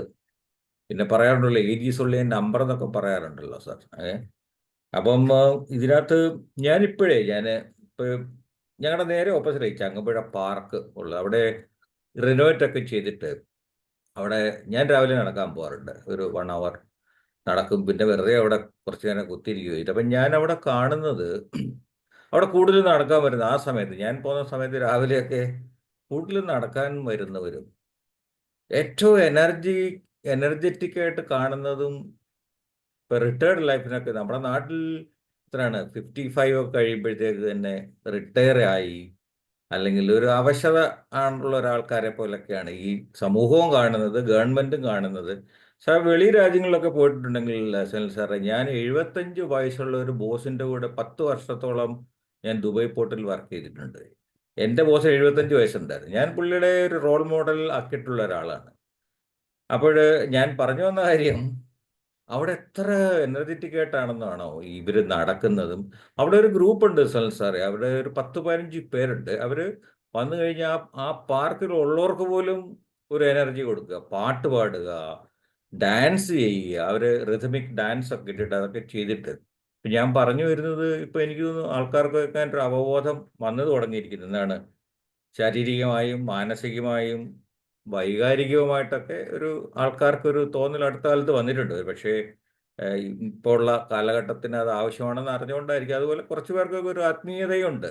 ഇപ്പം മെഡിറ്റേഷൻ ചെയ്യുക, അല്ലെങ്കിൽ അങ്ങനെയുള്ള മൈൻഡ്ഫുൾനെസ്, അതിനെക്കുറിച്ച് കൂടുതൽ ആൾക്കാരൊക്കെ വന്നിട്ട്. അപ്പോൾ എനിക്ക് തോന്നുന്നത് നമുക്ക് ഇതെല്ലാം കൂടെ ചേർന്നുള്ള ഒരു കോമ്പിനേഷൻ, ഡോക്ടർ അത് വളരെ കൃത്യമായിട്ട് സനൽ സാർ അത് ഇവിടെ സൂചിപ്പിച്ചു. അപ്പം ഇതെല്ലാം കൂടെയുള്ള ഒരു കോംബോ പാക്ക് ഉണ്ടെങ്കിൽ മാത്രമേ ഒന്നാതെ ആരോഗ്യം നമ്മൾ വലിച്ചു നീട്ടി മുന്നോട്ട് കൊണ്ടുപോകും. അതിനപ്പുറം എന്നുള്ളൊരു വീടിലേക്കാണ് ഞാനിപ്പോൾ എത്തിക്കുന്നത്. അപ്പോൾ അതിനകത്ത് നമ്മുടെ ഈ ആരോഗ്യമുള്ള ഒരു ശരീരവും മനസ്സും ഒക്കെ ഉണ്ടെങ്കിലേ അതിനപ്പുറത്തേക്ക് ചിന്തിക്കാൻ പറ്റുള്ളല്ലോ. അപ്പോൾ അതെങ്ങനെ നേടിയെടുക്കാമെന്നുള്ളതിനെ കുറിച്ചുള്ള ഗൈഡ് ലൈൻസ് സനൽ സാറ് പറഞ്ഞത് വളരെ യൂസ്ഫുള്ളായിട്ട് എനിക്ക് തോന്നി. അപ്പം അതാണ്. അപ്പം നമുക്ക് ഈ പറഞ്ഞ പോലെ ഈ കാലഘട്ടങ്ങളിലൊക്കെ ഒരുപാട് നമ്മൾ വെളിയിലോട്ടൊക്കെ നോക്കുമ്പോഴൊക്കെ ആണെങ്കിൽ ഒരുപാട് സ്ട്രെസ്സ്, ലൈഫ് തന്നെ സ്ട്രെസ്സ്, ജോലിക്ക് എന്താണ് റിട്ടയർ ഒക്കെ ചെയ്ത് വന്നു കഴിഞ്ഞാലും സ്ട്രെസ്ഫുൾ ആയിട്ടുള്ളവരൊക്കെ ഉണ്ട്. കുറേ അനാവശ്യമായിട്ട് വെറുതെ കാര്യങ്ങളെക്കുറിച്ചൊക്കെ ആലോചിച്ച് ആരോഗ്യത്തിനോടൊപ്പം മാനസിക ഒരു ആരോഗ്യം കൂടെ കുറച്ചുകൂടെ ശ്രദ്ധിച്ചാൽ നമുക്ക് ഈ പറഞ്ഞ പോലെ കുറച്ചുകൂടെ നല്ലതായിരിക്കും എന്നുള്ളൊരു ചെറിയ പോയിന്റും ഒക്കെ സാറ് പറഞ്ഞു. അപ്പം തീർച്ചയായിട്ടും നമ്മൾ ഈ എന്താണ് വാർദ്ധക്യത്തിലേക്ക് നടന്നു നീങ്ങുന്നവരും, സനൽ സാർ പറഞ്ഞ ഒരു പോയിന്റ് എനിക്ക് വളരെ ഇഷ്ടപ്പെട്ടു. കാര്യം അപ്പോഴല്ല നമ്മൾ ഇതിനെക്കുറിച്ചൊക്കെ ആലോചിക്കേണ്ടത്. ആരോഗ്യം വേണമെങ്കിൽ വാർദ്ധക്യകാലത്ത് പോലും ആരോഗ്യം വേണമെങ്കിൽ വളരെ മുൻപേ തന്നെ അങ്ങനെ ഒരു ലൈഫ് സ്റ്റൈലോ, അല്ലെങ്കിൽ ഡോക്ടർ പറഞ്ഞ എല്ലാ അർത്ഥത്തിലും അത് ശരിയാണ്. നമ്മൾ നേരത്തെയുള്ള ഒരു തോന്നലും ഒരു വിചാരവും ഒരു കെയറും ഒക്കെ ഉണ്ടെങ്കിൽ എന്താണ് ലൈഫ് വളരെ നല്ലതായിരിക്കും. അത് ഉലഹന്നാൻ സാർ പറഞ്ഞ ഒരു പോയിന്റും കൂട്ടത്തിൽ ഞാൻ അതിനെക്കുറിച്ചും കാര്യം വാർദ്ധക്യത്തിലാണ് രണ്ടുപേരൊക്കെ എല്ലാ പ്രാരാബ്ധങ്ങളും കഴിഞ്ഞ് ജീവിതം ശരിക്കും ആരംഭിക്കുന്നത് വാർദ്ധക്യകാലത്താണ്. ഇവിടെ അടുത്ത എവിടെയോ വായിച്ചിരുന്നു. അതുപോലെ ചിലപ്പോൾ സനൽ സാറിനായിരിക്കും നമ്മുടെ ഈ വാർദ്ധക്യത്തിൻ്റെ ഏജ് ലിമിറ്റ് എവിടെ മുതൽ ഈ WHO ഒക്കെ പറയുന്നുണ്ട് സനൽ സാർ, എപ്പോഴാണ് ശരിക്കുള്ള വാർദ്ധക്യം ബൈ ഏജ്? നമ്മൾ ആക്സെപ്റ്റ് ചെയ്യുമ്പോൾ അല്ല, അങ്ങനെ ഒരു നമ്പർ ഉണ്ടല്ലോ. ഈവൻ ദോ സ്റ്റാർട്ടിങ് ഇപ്പം നമ്മുടെ ഇന്ത്യയിലൊക്കെ 55 വയസ്സ് കഴിഞ്ഞാൽ ശരിക്കും പറഞ്ഞാൽ വാർദ്ധക്യമായിട്ടുള്ളവരല്ലേ. അതുകൊണ്ടാണ് റിട്ടയർ ഇല്ല സാറ് 65 എബവ് ആണ്. WHO പറഞ്ഞിരിക്കുന്നത് 65 എബവ് ആണ്. ഒരു എനിക്ക് തോന്നുന്നു അങ്ങനെയാണേ. റിട്ടയർമെന്റ്, അതുപോലെ തന്നെ റിസർവേഷൻ ഓറിയന്റഡ് ആയിട്ടുള്ള, അല്ലെങ്കിൽ മറ്റ് ക്യൂവിൽ നിൽക്കാതെ നമുക്ക് കാര്യങ്ങൾ നേടിയെടുക്കാൻ, ഇങ്ങനെയൊക്കെ പറഞ്ഞിട്ടുള്ള പല ഇതിലുമാണ് ശരിക്കും പറഞ്ഞു കഴിഞ്ഞാൽ ഈ ഏജ് എന്ന് പറയുന്ന ഫാക്ടർ വരുന്നത്. കറക്റ്റ്. അപ്പോ ആ ഒരു ഫാക്ടർ ശരിക്കും പറഞ്ഞു കഴിഞ്ഞാൽ പലരെയും സംബന്ധിച്ച് വളരെ മോശമാണ്. മീൻസ് 60 വയസ്സ് അല്ലെങ്കിൽ റിട്ടയർമെന്റ് കഴിഞ്ഞിട്ട് ആദ്യത്തെ 2 വർഷത്തിനുള്ളിൽ ആണ് ഏറ്റവും കൂടുതൽ ആൾക്കാർ മരിച്ചു പോകുന്നത്, അല്ലെങ്കിൽ അസുഖത്തിലേക്ക് വീഴുന്നത്. എന്താണ് അതിന്റെ കാരണം? ഈ റിട്ടയർമെന്റ് വരെ അദ്ദേഹത്തിന് പണിയെടുക്കാൻ കഴിവുണ്ടായിരുന്നു. നാളെ മുതൽ, ഇന്നാണ് റിട്ടയർ ആയതെങ്കിൽ നാളെ മുതൽ എനിക്ക് പണിയെടുക്കാൻ കഴിവില്ല എന്ന് ആരോ പറയുന്നത് കൊണ്ടല്ലേ. ആദ്യം പുറത്തു നിന്ന് ആരോ പറഞ്ഞു നിയമപരമായിട്ട്, പിന്നീട് അത് ഞാൻ എന്നോട് തന്നെ പറഞ്ഞു തുടങ്ങി, ഇനിയിപ്പോ ഞാൻ എന്ത് ചെയ്യുന്ന. അത് കോമൺ ആവുമ്പോഴാണ് ആ ഒരു അവസ്ഥ വരുന്നത്. അപ്പോൾ ആ WHO അല്ലെങ്കിൽ ഇതുപോലെയുള്ള സംഘടനകൾ പറയുന്ന ആരോഗ്യം അല്ലെങ്കിൽ പ്രായം, വാർദ്ധക്യം, അത് തീർച്ചയായിട്ടും നമ്മൾ എടുത്തു കളയണം. ഇന്നിപ്പോ ആരോഗ്യത്തിനെ പറ്റിയാണ് സംസാരിക്കുന്നത്. അപ്പോ ഹെൽത്തി ഏജിംഗ് എന്ന് പറയുന്ന ഒരു കാര്യത്തിൽ അത് വരുന്നേ ഇല്ല. ഇപ്പൊ എന്താ YV ഏജ് എന്ന് പറയുന്ന ഒരു പുസ്തകമുണ്ട്, ഡേവിഡ് സിംഗ്ലെയർ എഴുതിയതാ. ഈ ഡേവിഡ് സിംഗ്ലെയർ അദ്ദേഹത്തിന്റെ അച്ഛനെ പറ്റി പറയുന്നത് 86-ാമത്തെ വയസ്സിൽ അദ്ദേഹം പുതിയൊരു ബിസിനസ് തുടങ്ങാൻ പോവാണ്. നെക്സ്റ്റ് 20 years എങ്ങനെ അതിനെ വളരെ സക്സസ്ഫുൾ ആയി കൊണ്ടുപോകും എന്നുള്ളതിനെ പറ്റി ആണ് അദ്ദേഹം കാണുന്നത്. മീൻസ് ഇദ്ദേഹത്തിന്റെ സിംഗ്ലെയറിന്റെ അച്ഛൻ 86-ാമത്തെ വയസ്സിൽ കാണുന്നത് അടുത്ത 20 വർഷത്തിനെ പറ്റിയിട്ടാണ്. സോ ഞാൻ അദ്ദേഹത്തിനെയാണ് എൻ്റെ ലൈഫിൽ ഒരു എന്താ മോഡൽ എന്ന് പറയാൻ പറ്റില്ല. മീൻസ് ഞാൻ എന്നെ അദ്ദേഹമായിട്ട് താതാത്മ്യം പ്രാപിക്കുന്ന ഒരു രീതിയിലേക്ക് എത്തിക്കുകയാണെന്ന് അദ്ദേഹം സ്പീച്ചിൽ പറയുന്നത്. അപ്പോ എവിടെയാണ് ഈ നമ്പർ കൊണ്ട് ഇത് ജസ്റ്റ് പുറത്ത് മാത്രമല്ല, പുറം രാജ്യങ്ങളിൽ മാത്രമല്ല, ഇന്ത്യയിലും അത്തരം വലിയ കാര്യങ്ങൾ ചെയ്യുന്ന ആൾക്കാരുണ്ട്. പക്ഷെ എണ്ണം കുറവാണെന്ന് മാത്രം. അല്ലെങ്കിൽ അവരെ പറ്റി അറിഞ്ഞു വരാൻ ഒരുപക്ഷെ പിന്നീടും ഒരുപാട് കാലം എടുക്കുന്നുണ്ട്. ഇവർ ഈ വർക്കൊക്കെ തുടങ്ങിയിട്ട് പിന്നീടും എത്രയോ കാലങ്ങൾ എടുക്കുന്നുണ്ട്. അത് മാത്രമേ ഉള്ളൂ. ഞാൻ പൂർണ്ണമായിട്ടും അതിനോട് യോജിക്കുന്നു സനൽ സാറ് പറഞ്ഞു. അല്ല, ഞാൻ പറഞ്ഞത് ഈ ആരോഗ്യകരമായ വാർദ്ധക്യം എന്ന് പറയുന്നത് നമുക്ക് ജീവിതത്തിലെ വർഷങ്ങൾ ചേർക്കുന്നതോടൊപ്പം തന്നെ അപ്പോൾ ഒരു ഏജ് ഒരു ഫാക്ടറാണ് എന്നുള്ളത് അതാണല്ലോ. അപ്പം പല കാര്യത്തിലും ഇപ്പം 65 ഒക്കെ ഒരു റീസണബിൾ നമ്പർ ആണെന്നാണ് എനിക്ക് തോന്നുന്നത്. ഞാൻ വീണ്ടും ഏജിലേക്ക് തന്നെയാണ് വരുന്നത്. എങ്കിലും അതൊരു ഇപ്പം ഞാൻ അതുകൊണ്ടാണ് നേരത്തെ ഇപ്പം ഞാൻ കണ്ട ഈ ഇപ്പൊ പാർക്കിലെ കാര്യമൊക്കെ പറഞ്ഞു. വളരെ എനർജറ്റിക്കാ സാറേ. അത് കാണുമ്പോൾ തന്നെ നമുക്ക് തന്നെ ഒരു ഇതായിട്ട് തോന്നും. അപ്പോൾ അതൊരു റോൾ മോഡൽസ് ആയിരിക്കാൻ പറ്റും. അതുപോലെ ഇപ്പം ലേഡീസും ഒരുപാട് അവിടെ കാണാറുണ്ട്. ഇത് പൊതുവേ ഉള്ളൊരു ട്രെൻഡായിരിക്കും. ഇപ്പം നമ്മുടെ നാട്ടിലൊക്കെ പോയി കഴിഞ്ഞാലും വെളുപ്പിനെയൊക്കെ ആണെങ്കിലും ചൂട്ടുമൊക്കെ കത്തിച്ച് പോലും നടക്കാൻ പോകുന്നവരുണ്ട്. അവരൊക്കെ ഈ പറഞ്ഞ പോലെ എല്ലാവരും ആരോഗ്യത്തെ ശ്രദ്ധിക്കുന്നവരാണെന്നുള്ളതൊരു ഒരു സന്തോഷമുള്ള കാര്യം കൂടാണ്. ഇനി ഇപ്പം ഞാൻ പറയാമെന്ന് എന്തോ ഒരു പോയിന്റ് ഉണ്ടായിരുന്നു. ഏതായാലും ഇതൊരു നല്ലൊരു ഗൈഡ് ലൈൻസ് ഈ പ്രായത്തെക്കുറിച്ച് നമുക്ക് ആരോഗ്യകരമായ ഒരു വാർദ്ധക്യത്തെക്കുറിച്ചുള്ള ഒരുപാട് കാര്യങ്ങൾ ഡോക്ടർ സനിൽ പറഞ്ഞതിന് താങ്ക് യു വെരി മച്ച്. അത്രമാത്രമേ എനിക്ക് പറയുന്നുള്ളൂ. Thank you. സാധാരണഗതിയിൽ ഉള്ള പാറ്റേൺ എന്ന് വെച്ച് കഴിഞ്ഞാൽ നമ്മള് doctors are not allowing us to die എന്നാണ്. മീൻസ് ഡോക്ടർമാര് നമ്മളെ മരിക്കാൻ സമ്മതിക്കുന്നില്ല, അതുകൊണ്ട് ജീവിച്ചു പോകുന്നു. ഒരുപക്ഷെ അങ്ങനെ ഒരു ഏജ് തുടങ്ങുന്നത് ഈ പറഞ്ഞ പല നമ്പറുകളുടെ ആയിരിക്കും. അതേ സമയത്ത് ഇതിന്റെ തന്നെ ഓപ്പോസിറ്റ് സൈഡ് നോക്കിക്കഴിഞ്ഞാൽ ആഡിങ് ലൈഫ് ടു ഇയേഴ്സ്, നമ്മളിപ്പോ ജീവിക്കുന്ന ഓരോ ദിവസത്തിനും അതിന് ആ ലൈഫ് കൊടുക്കുക എന്ന് പറയുന്നതാണ് ശരിക്കും ശരിയായ മെത്തേഡ് അല്ലെ. ഇയേഴ്സ് ടു ലൈഫും ലൈഫ് ടു ഇയേഴ്സും ഉണ്ട്. അത് ഒലാനൻ സാർ നേരത്തെ സൂചിപ്പിക്കും, തിന്നാൻ വേണ്ടി കഴിക്കുകയും തിന്നാൻ വേണ്ടി ജീവിക്കുകയും ജീവിക്കാൻ വേണ്ടി കഴിക്കുകയും ചെയ്യുന്ന ആ രണ്ട് പാറ്റേണിൽ വ്യത്യാസം പോലെ തന്നെ നമ്മുടെ ആഡിങ് ലൈഫ് ടു ഇയേഴ്സ്, നമ്മുടെ എത്ര കാലം ജീവിക്കുന്നുണ്ടോ അതിന് ഒരു ജീവൻ കൊടുക്കുക എന്ന് പറയുന്ന ഒരു മെത്തേഡിലേക്ക് പോകുമ്പോൾ പലപ്പോഴും അതിൽ ഹെൽപ്പ് ചെയ്യുക.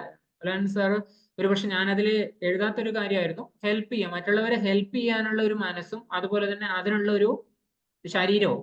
പറ്റാവുന്നത് എല്ലാം നമുക്ക് ചെയ്യാനൊന്നും പറ്റില്ല, പക്ഷെ പറ്റാവുന്നത് ചെയ്തു തുടങ്ങുമ്പോൾ നമ്മുടെ ശരീരം, നമ്മുടെ മനസ്സ്, പൈസയല്ല ഹെൽപ്പിന് എപ്പോഴും ആവശ്യം, ശരീരം മനസ്സ് ഇത് രണ്ടും കൊണ്ട്, സമയം, മനസ്സെന്ന് പറയുന്ന സമയം, ഇത് രണ്ടും കൊണ്ട് നമുക്ക് ചെയ്യാൻ പറ്റുന്നുണ്ടെങ്കിൽ അവിടെ മുതൽ നമ്മുടെ ജീവിതം ഫ്ലറിഷ് ആവാൻ തുടങ്ങും. നമ്മുടെ ഈ ലൈഫിന് ജീവൻ കൊടുക്കാൻ തുടങ്ങും, നമ്മുടെ ജീവിതത്തിന്. ശരിയാണ്. ഈ ഒറ്റ കാര്യം കൂടെ സനൽ സാർ, ഇപ്പൊ ഈ റിട്ടയർ ചെയ്യാൻ പോകുന്നവർക്കും എന്താണ് ഇങ്ങനെ ഇപ്പൊ ഒരു ചെറിയ ടെൻഷനൊക്കെ വരാറുണ്ട്. അയ്യോ നാളെ മുതൽ വെറുതെ ഇരിക്കും പോവാണല്ലോ. അല്ല, അതൊരു ഒരൊക്കെ ഒരു സ്ട്രെസ്. ഇപ്പൊ എന്റെ വൈഫ് അടുത്ത വർഷം റിട്ടയർ ആവും ശരിക്കും പറഞ്ഞാൽ. ഞാൻ വാച്ച് ചെയ്യുന്ന പുള്ളിക്കാരത്തേക്ക് ഇത് ഒരു ടെൻഷൻ ഉണ്ടോ എന്ന് എനിക്ക് ചിലപ്പോൾ ഇങ്ങനെ തോന്നാറുണ്ട്. സിമ്പിൾ അഡ്വൈസ് ഈസ് ഒരു ദിവസം മുമ്പെങ്കിലും VRS എടുക്കുക. നമ്മളെ ഒരാള് പുറത്താക്കുക എന്നുള്ളതിന് മുമ്പ് തന്നെ നമ്മൾ അയാളെ നമ്മുടെ ജീവിതത്തിൽ നിന്ന് മാറ്റി നിർത്തുക എന്ന് പറയുമ്പോൾ അതിന് സ്ട്രെങ്ത് വേണം, ഇന്റേണൽ സ്ട്രെങ്ത് വേണം. അത് മേ ബി 6 months ആയിക്കോട്ടെ, 1 day ആയിക്കോട്ടെ, അല്ലെങ്കിൽ ഈവൻ 20 years മുമ്പേ എടുക്കാൻ പറ്റുകയാണെങ്കിൽ that also is good. Means നമുക്ക് ആ ഒരു ഇന്റേണൽ സ്ട്രെങ്ത്, നമ്മൾ അതിന് ഫ്യൂച്ചറിനെ മറ്റു പല രീതിയിലും കാണാൻ തുടങ്ങുമ്പോഴേ നമുക്ക് VRS എടുക്കാൻ പറ്റും. സോ ഓൾറെഡി സർവീസിലുള്ളവർക്ക് simple advice is take VRS. അല്ല, അതൊക്കെ എടുത്ത് കാണിച്ചവർ നമ്മുടെ ഇവിടെ തന്നെ ഇരിപ്പുണ്ട്. VRS എന്താണെന്നോ അത് എങ്ങനെ എൻജോയ് ചെയ്യാവുന്ന അല്ലേ. അത് ഭയങ്കര ഒരു കാര്യമാണ്. നമ്മൾ ഉദ്ദേശിക്കുന്നതിനേക്കാൾ ഭയങ്കര പവർഫുൾ. കാരണം നമ്മൾ ഫുൾ സ്ട്രെങ്തിൽ ഇരിക്കുമ്പോഴാണ് നമ്മൾ അത് എടുക്കുന്നത്. കാര്യം ഫോഴ്സ് ചെയ്തിട്ടായിരിക്കും പോലും എടുത്തു കഴിയുമ്പോൾ നമ്മൾ ആ എനർജി ഈ പറഞ്ഞ പോലെ ഇങ്ങനെ കണ്ടമാന എനർജിയാണ്, നമുക്കത് കൃത്യമായിട്ട് യൂട്ടിലൈസ് ചെയ്യാൻ പറ്റും. ശരിയാണ്. ഒരു സാബു സാർ അതിന് ഏറ്റവും വലിയൊരു റോൾ മോഡൽ തന്നെയാണ്, ജോർജ് സാറ് പറഞ്ഞ പോലെ. അതുപോലെ സാർ ഈ സർവീസിലൊക്കെ ഇരിക്കുന്നവരെ ലീവൊക്കെ ഉണ്ടെങ്കിലും ഒരൊറ്റ ദിവസം പോലും ലീവ് എടുക്കാതെ, മറ്റ് സ്ഥലങ്ങൾ കാണാതെ, ആവശ്യമുള്ള ഇഷ്ടമുള്ള ഭക്ഷണം പോലും കഴിക്കാതെ, കീറിയ ഷർട്ടും ഒക്കെ ഇട്ട് സ്വയം പീഡിപ്പിച്ച് ജീവിക്കുന്നവരാണ് കൂടുതലും. ഈ പ്രത്യേകിച്ച് ഗവൺമെന്റ് സർവീസ് ഒറ്റ അത് സാറേ റിട്ടയർ ചെയ്യുമ്പോൾ എൻകാഷ് ചെയ്യാൻ പോലും ഞാൻ അടുത്ത കാലത്ത് അറിഞ്ഞ്. അപ്പൊ നമ്മുടെ ഉലകണ്ടാൻ സാറിനെ പോലൊക്കെ നമ്മുടെ കൂട്ടത്തിൽ അതേ ഇരിക്കുന്ന ഒരു സാറൊക്കെ, ഞാൻ സത്യം പറഞ്ഞു കഴിഞ്ഞാൽ ഞാൻ അടുത്ത കാലത്താ പാലക്കാട് വെച്ചാ സാറിന്റെ എനർജി ശരിക്കും പറഞ്ഞാൽ എന്നെ ഭയങ്കര, എനിക്ക് കുറച്ചത് കിട്ടിയത് ശരിക്കും പറഞ്ഞാൽ. യാത്രകൾ, സാർ എപ്പോഴും യാത്രകളെ കുറിച്ചും അറിയാൻ വയ്യാത്ത സ്ഥലത്തെക്കുറിച്ചും അറിയാത്ത മനുഷ്യരെ കാണുന്നതിനെ കുറിച്ചൊക്കെ വളരെ, നമ്മുടെ സാറും അതുപോലെ തന്നെയാണ്, ഒരുപാട് യാത്രകൾ ഇഷ്ടപ്പെടുന്നതാണ്. അപ്പം ഇതൊക്കെ ചെയ്യണമെന്ന് ഈ നമ്മൾ ചെറുപ്രായത്തിൽ ഇരുന്നപ്പോൾ ജോലിയൊക്കെ ചെയ്യുമ്പോൾ പല കാര്യങ്ങളും, പ്രത്യേകിച്ച് ഗൾഫിൽ പോകുന്നവർക്കൊക്കെ വലിയൊരു പ്രശ്നമുണ്ട്. ഇപ്പം ഞാൻ എൻജോയ്, ഞാൻ എൻ്റെ പറയുന്നില്ല ഒരു കുറ്റമായിട്ട്, ഗൾഫിൽ പോകുന്നതിൻ്റെ ഉദ്ദേശങ്ങളൊക്കെ പോലെ ഉണ്ടെങ്കിലും സാറേ ജീവിക്കാൻ മറന്നു പോരാ. അവർ അവിടെ പോയി ഗൾഫിൽ പോയി ജീവിച്ച് മരിക്കുന്നവരാ നാട്ടിലുള്ളവർക്കൊക്കെ വേണ്ടിയിട്ട്. ഇനി നാട്ടിൽ വന്നു കഴിഞ്ഞാലോ അതിനേക്കാളും പ്രശ്നങ്ങളാണ്.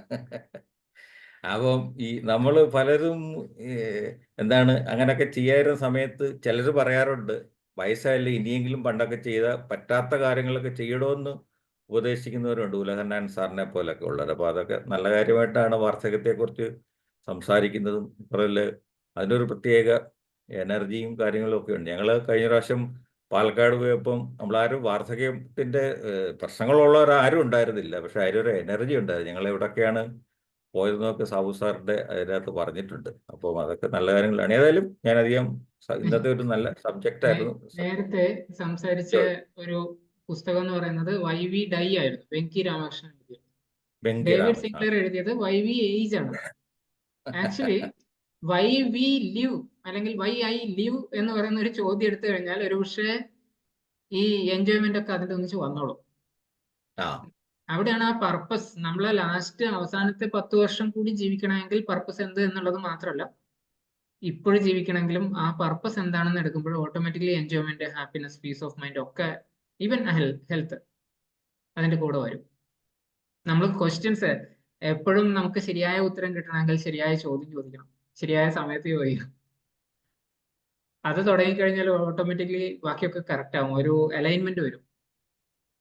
അല്ല, അത് നമ്മൾ സ്വയം തന്നെ ചോദിക്കണമെന്നാണ് സനൽ സാർ പറയുന്നത് അല്ലേ? അതെ, സ്വയം ഉള്ളിലോട്ട് ചോദിക്കണം. ഇന്നലെ നമ്മുടെ ക്ലാസ്സിൽ കേട്ട പോലെ എല്ലാം ഉള്ളിലോട്ടാണ് ചോദിക്കേണ്ടത്. അപ്പൊ സ്വയം നമ്മളും ചോദിക്കണം പല കാര്യങ്ങളും. അതെ, അടുത്ത 2025 എവിടെ പോകണമെന്ന് ആലോചിച്ചാണ് ഉലകണ്ണൻ സാർ ഇരിക്കുന്നത്. അപ്പൊ ഞങ്ങൾ കഴിഞ്ഞ ദിവസം പാലക്കാട് പോയപ്പോൾ സാറ് പറയുന്നത് കാശിക്ക് പോകുന്നതിനെ കുറിച്ച്. കാശിയല്ല, ശരിക്കും പറഞ്ഞാൽ കാശിയല്ലല്ലോ സാർ, എന്തായിരുന്നു സ്ഥലം? കാശിയും വിട്ട് ഹിമാലയത്തിന്റെ അവിടെ വരെ പോകുന്ന കാര്യത്തെ കുറിച്ച്. അത് സാറത് പറയുന്ന സമയം മിനിമം അവേഴ്സ് ആണ് എടുക്കുന്നത് അതിനു വേണ്ടി. സാറിന്റെ എന്നുവെച്ചാൽ ഇതാണ് പർപ്പസ് ഓഫ് ലൈഫ് എന്ന് പറയുന്നത്. ബാക്കി സാറിന്റെ ആരോഗ്യമോ സാറിന്റെ ആ സാഹചര്യങ്ങളെല്ലാം മറന്നു. അത്ര ഞങ്ങൾ പുതിയൊരു കാശി പോകാൻ വേണ്ടി റെഡി ആയിട്ട് വേറെ ആളെ കണ്ടപ്പോൾ ഞങ്ങളൊക്കെ സാർ വീഴ്ചു. അല്ല, അതിന്റെ ലീഫ്ലെറ്റ് വരെ അയച്ചത് സാറേ, സാറിന് കിട്ടിയില്ലേ? എനിക്ക് എനിക്ക് കിട്ടി. അല്ല, അതാണ് പർപ്പസ് എന്ന് പറയുന്നത്. അപ്പൊ നമ്മള് പ്രായമാകുക എന്നുള്ളത് ഈ പർപ്പസിന് മുമ്പ് തോറ്റുപോകും. അതുപോലെ വേറൊരു പ്രത്യേകത ഉണ്ട്, ഈ ഹെൽത്തിന് മാത്രം പാക്കേജ് ഇല്ല, ബാക്കി എല്ലാത്തിനും പാക്കേജ് ഉണ്ട്. ഒരു റിസ്ക് അവിടെ ഉണ്ട്. ഓക്കെ, ഇത് വണ്ടർഫുൾ. കാരണം ഈ എക്സ്പീരിയൻസ് ആണ് നമ്മളെ കൂടുതൽ ലൈവ്ലി ആക്കാൻ സഹായിക്കുന്നത് എന്നുള്ളതാണ് എൻ്റെ പ്രത്യേകത. ഞാനും കണ്ടിരുന്നു ചങ്ങമ്പുഴ പാർക്കിൽ ചെന്നപ്പം അവിടെ മുഴുവൻ എക്സസൈസ് ടൂൾസ് ഒക്കെ വെച്ചിട്ട് അവിടെ കയറാൻ പോലും പറ്റുന്നില്ല അങ്ങോട്ട്. അതുപോലെ ആളാണ്. അവരത് ഉപയോഗിക്കുന്നുണ്ടോ ഇല്ലയോ എന്നുള്ളതിനേക്കാളും കൂടുതൽ അത്ര എൻജോയ്മെന്റ് അവിടെ കണ്ടിരുന്നു. ഓക്കെ, എനിവേ ഇനി അടുത്ത ഓമന മാം, ഷീല മാം, ഉഷ മാം ഒക്കെ പറയും. മറ്റൊരു വേർഷൻ കേൾക്കാം നമുക്ക്. നിങ്ങളെല്ലാരും കൂടെ റിട്ടയർമെന്റിന് മുമ്പേ VRS ഒക്കെ എടുക്കുന്ന കണ്ടു. റിട്ടയർമെന്റിന് മുമ്പേ VRS എടുക്കേണ്ട ആവശ്യമില്ല. കാരണം പിന്നെ റിട്ടയർമെന്റ് കഴിഞ്ഞാൽ നമുക്ക് എന്ത് ചെയ്യണം എന്നുള്ളൊരു പ്ലാൻ ഉണ്ടായാൽ മതി. റിട്ടയർമെന്റിനെ നമ്മളങ്ങ് ആക്സെപ്റ്റ് ചെയ്യണം മര്യാദയ്ക്ക്. അല്ലാതെ പെട്ടെന്ന് ഇന്ന് റിട്ടയർ ചെയ്തു നാളെ മുതൽ രാവിലെ എഴുന്നേറ്റ് എവിടെയും പോകാനില്ലല്ലോ എന്ന് ഓർത്ത് ബേജാറ് പിടിക്കുന്നവർക്കാണ് പെട്ടെന്ന് അസുഖമൊക്കെ വരുന്നത്. നമ്മൾ റിട്ടയർ ചെയ്യുന്നു എന്നുള്ളത് മെന്റലി ആക്സെപ്റ്റ് ചെയ്യും. എന്തെങ്കിലും ഒരു പരിപാടി എന്തെങ്കിലും കാര്യങ്ങളൊക്കെ നമുക്ക് ചെയ്യാനുള്ളത് പ്ലാൻ ചെയ്ത് വെക്കാലോ. പിന്നെ നമ്മൾ മിച്ചം വെക്കുന്ന ലീവ് മുഴുവൻ എൻകാഷ് ചെയ്യത്തില്ല. എൻകാഷ് ചെയ്യാവുന്ന ലീവും ചെയ്യാൻ പറ്റാത്ത ലീവും ഉണ്ട്. എനിക്ക് ഒരുപാട് ലീവ് പോയതാ എൻകാഷ് ചെയ്യാൻ പറ്റാത്തത്. കാരണം എന്നാന്ന് വെച്ചാൽ നമ്മൾ എല്ലാവരും അവസാനം ഒരു 6 മാസമോ അല്ലെ ഒരു കൊല്ലമൊക്കെ ലീവ് എടുക്കും. അങ്ങനെ ലീവ് എടുക്കാൻ എനിക്ക് താല്പര്യമില്ലായിരുന്നു. എനിക്ക് ജോലി ചെയ്യാൻ ഇഷ്ടമായിരുന്നു. പിന്നെ കുറച്ച് ലീവ് എടുത്തേച്ച് നമ്മൾ തിരിച്ചു ചെന്നാൽ പിന്നെ ഭയങ്കര ബുദ്ധിമുട്ടായിരിക്കും. ആരൊക്കെ അവിടെ എന്തൊക്കെ ഒപ്പിച്ച് വെച്ചെന്ന് പറയാൻ പറ്റില്ല. പിന്നെ അത് മുഴുവൻ കെട്ടഴിക്കുന്ന പണി വരും. ഒത്തിരി പാര വരും. അതുകൊണ്ട് അങ്ങനെ ലീവ് എടുക്കാൻ പറ്റില്ല ഒരു പൊസിഷനിൽ ഇരുന്ന് കഴിഞ്ഞാൽ. പിന്നെ അതൊന്ന്. രണ്ടാമത്തെ കാര്യം, നമ്മുടെ വയസ്സിന്റെ കണക്ക് അത് ഈ 58 വയസ്സ് ലേഡീസിന് 58 വയസ്സായാൽ തന്നെ ട്രെയിനിൽ കൺസെഷൻ ഉണ്ട്. അപ്പൊ ഞാൻ അറിഞ്ഞത് എങ്ങനെയാന്ന് വെച്ചാൽ, ഞാൻ ടിക്കറ്റ് എടുക്കാൻ ചെന്നപ്പോൾ എൻ്റെ ഫ്രണ്ടായിരുന്നു അവിടെ ഇരുന്നത്.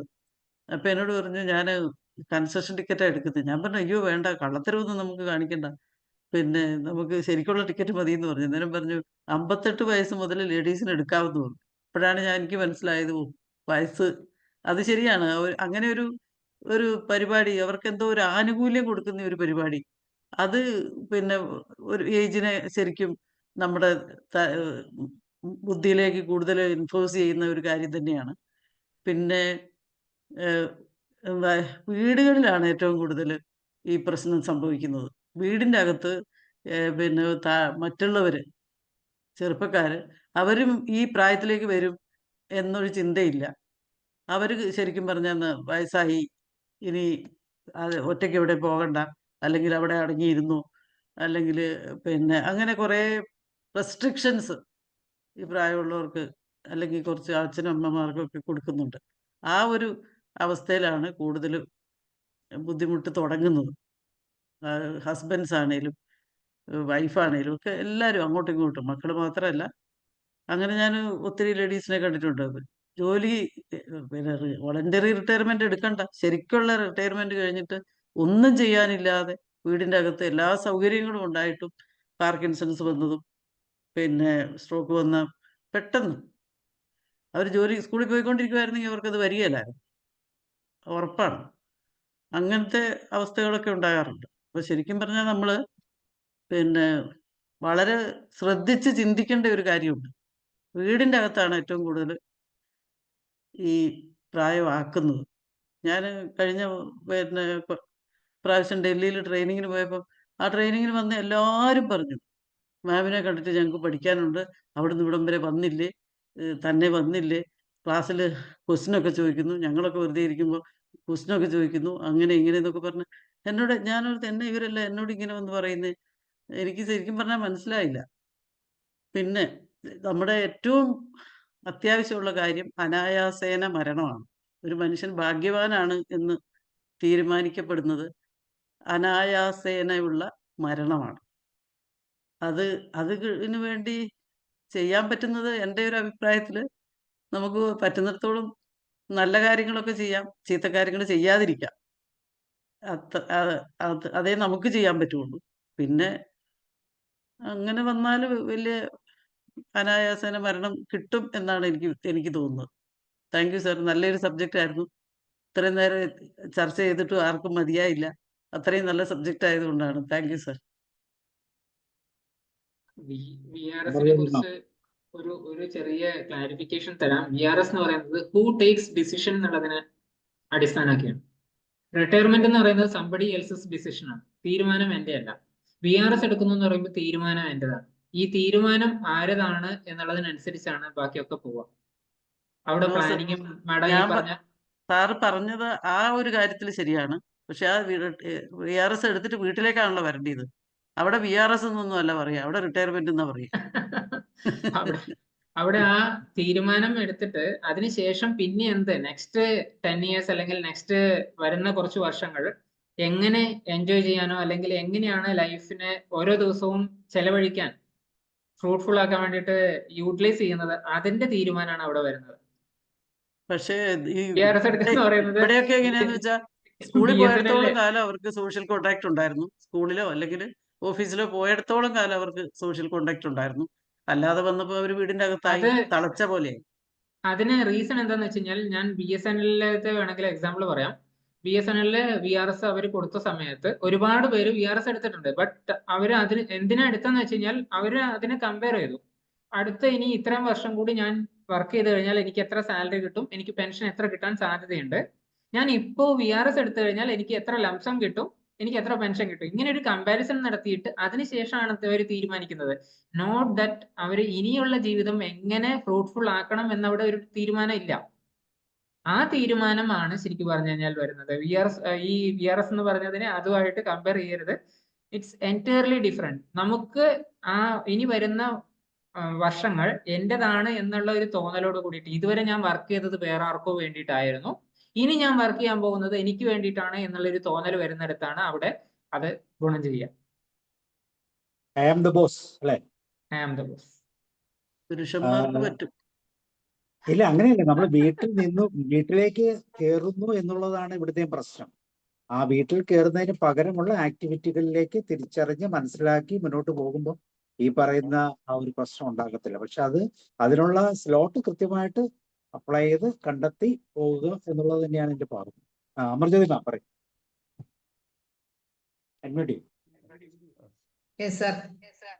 സാറിന്റെ ക്ലാസ് വളരെ നല്ല ക്ലാസ് ആണ്. പിന്നെ ഞാനും VRS എടുത്ത ഒരു വ്യക്തിയാണ്. 45 ഇയേഴ്സിൽ ഞാൻ VRS എടുത്തിട്ട് ഞാൻ സ്കൂൾ കൗൺസിലറായിട്ട് ടീച്ചർ കം കൗൺസിലറായിട്ട് ജോയിൻ ചെയ്തു.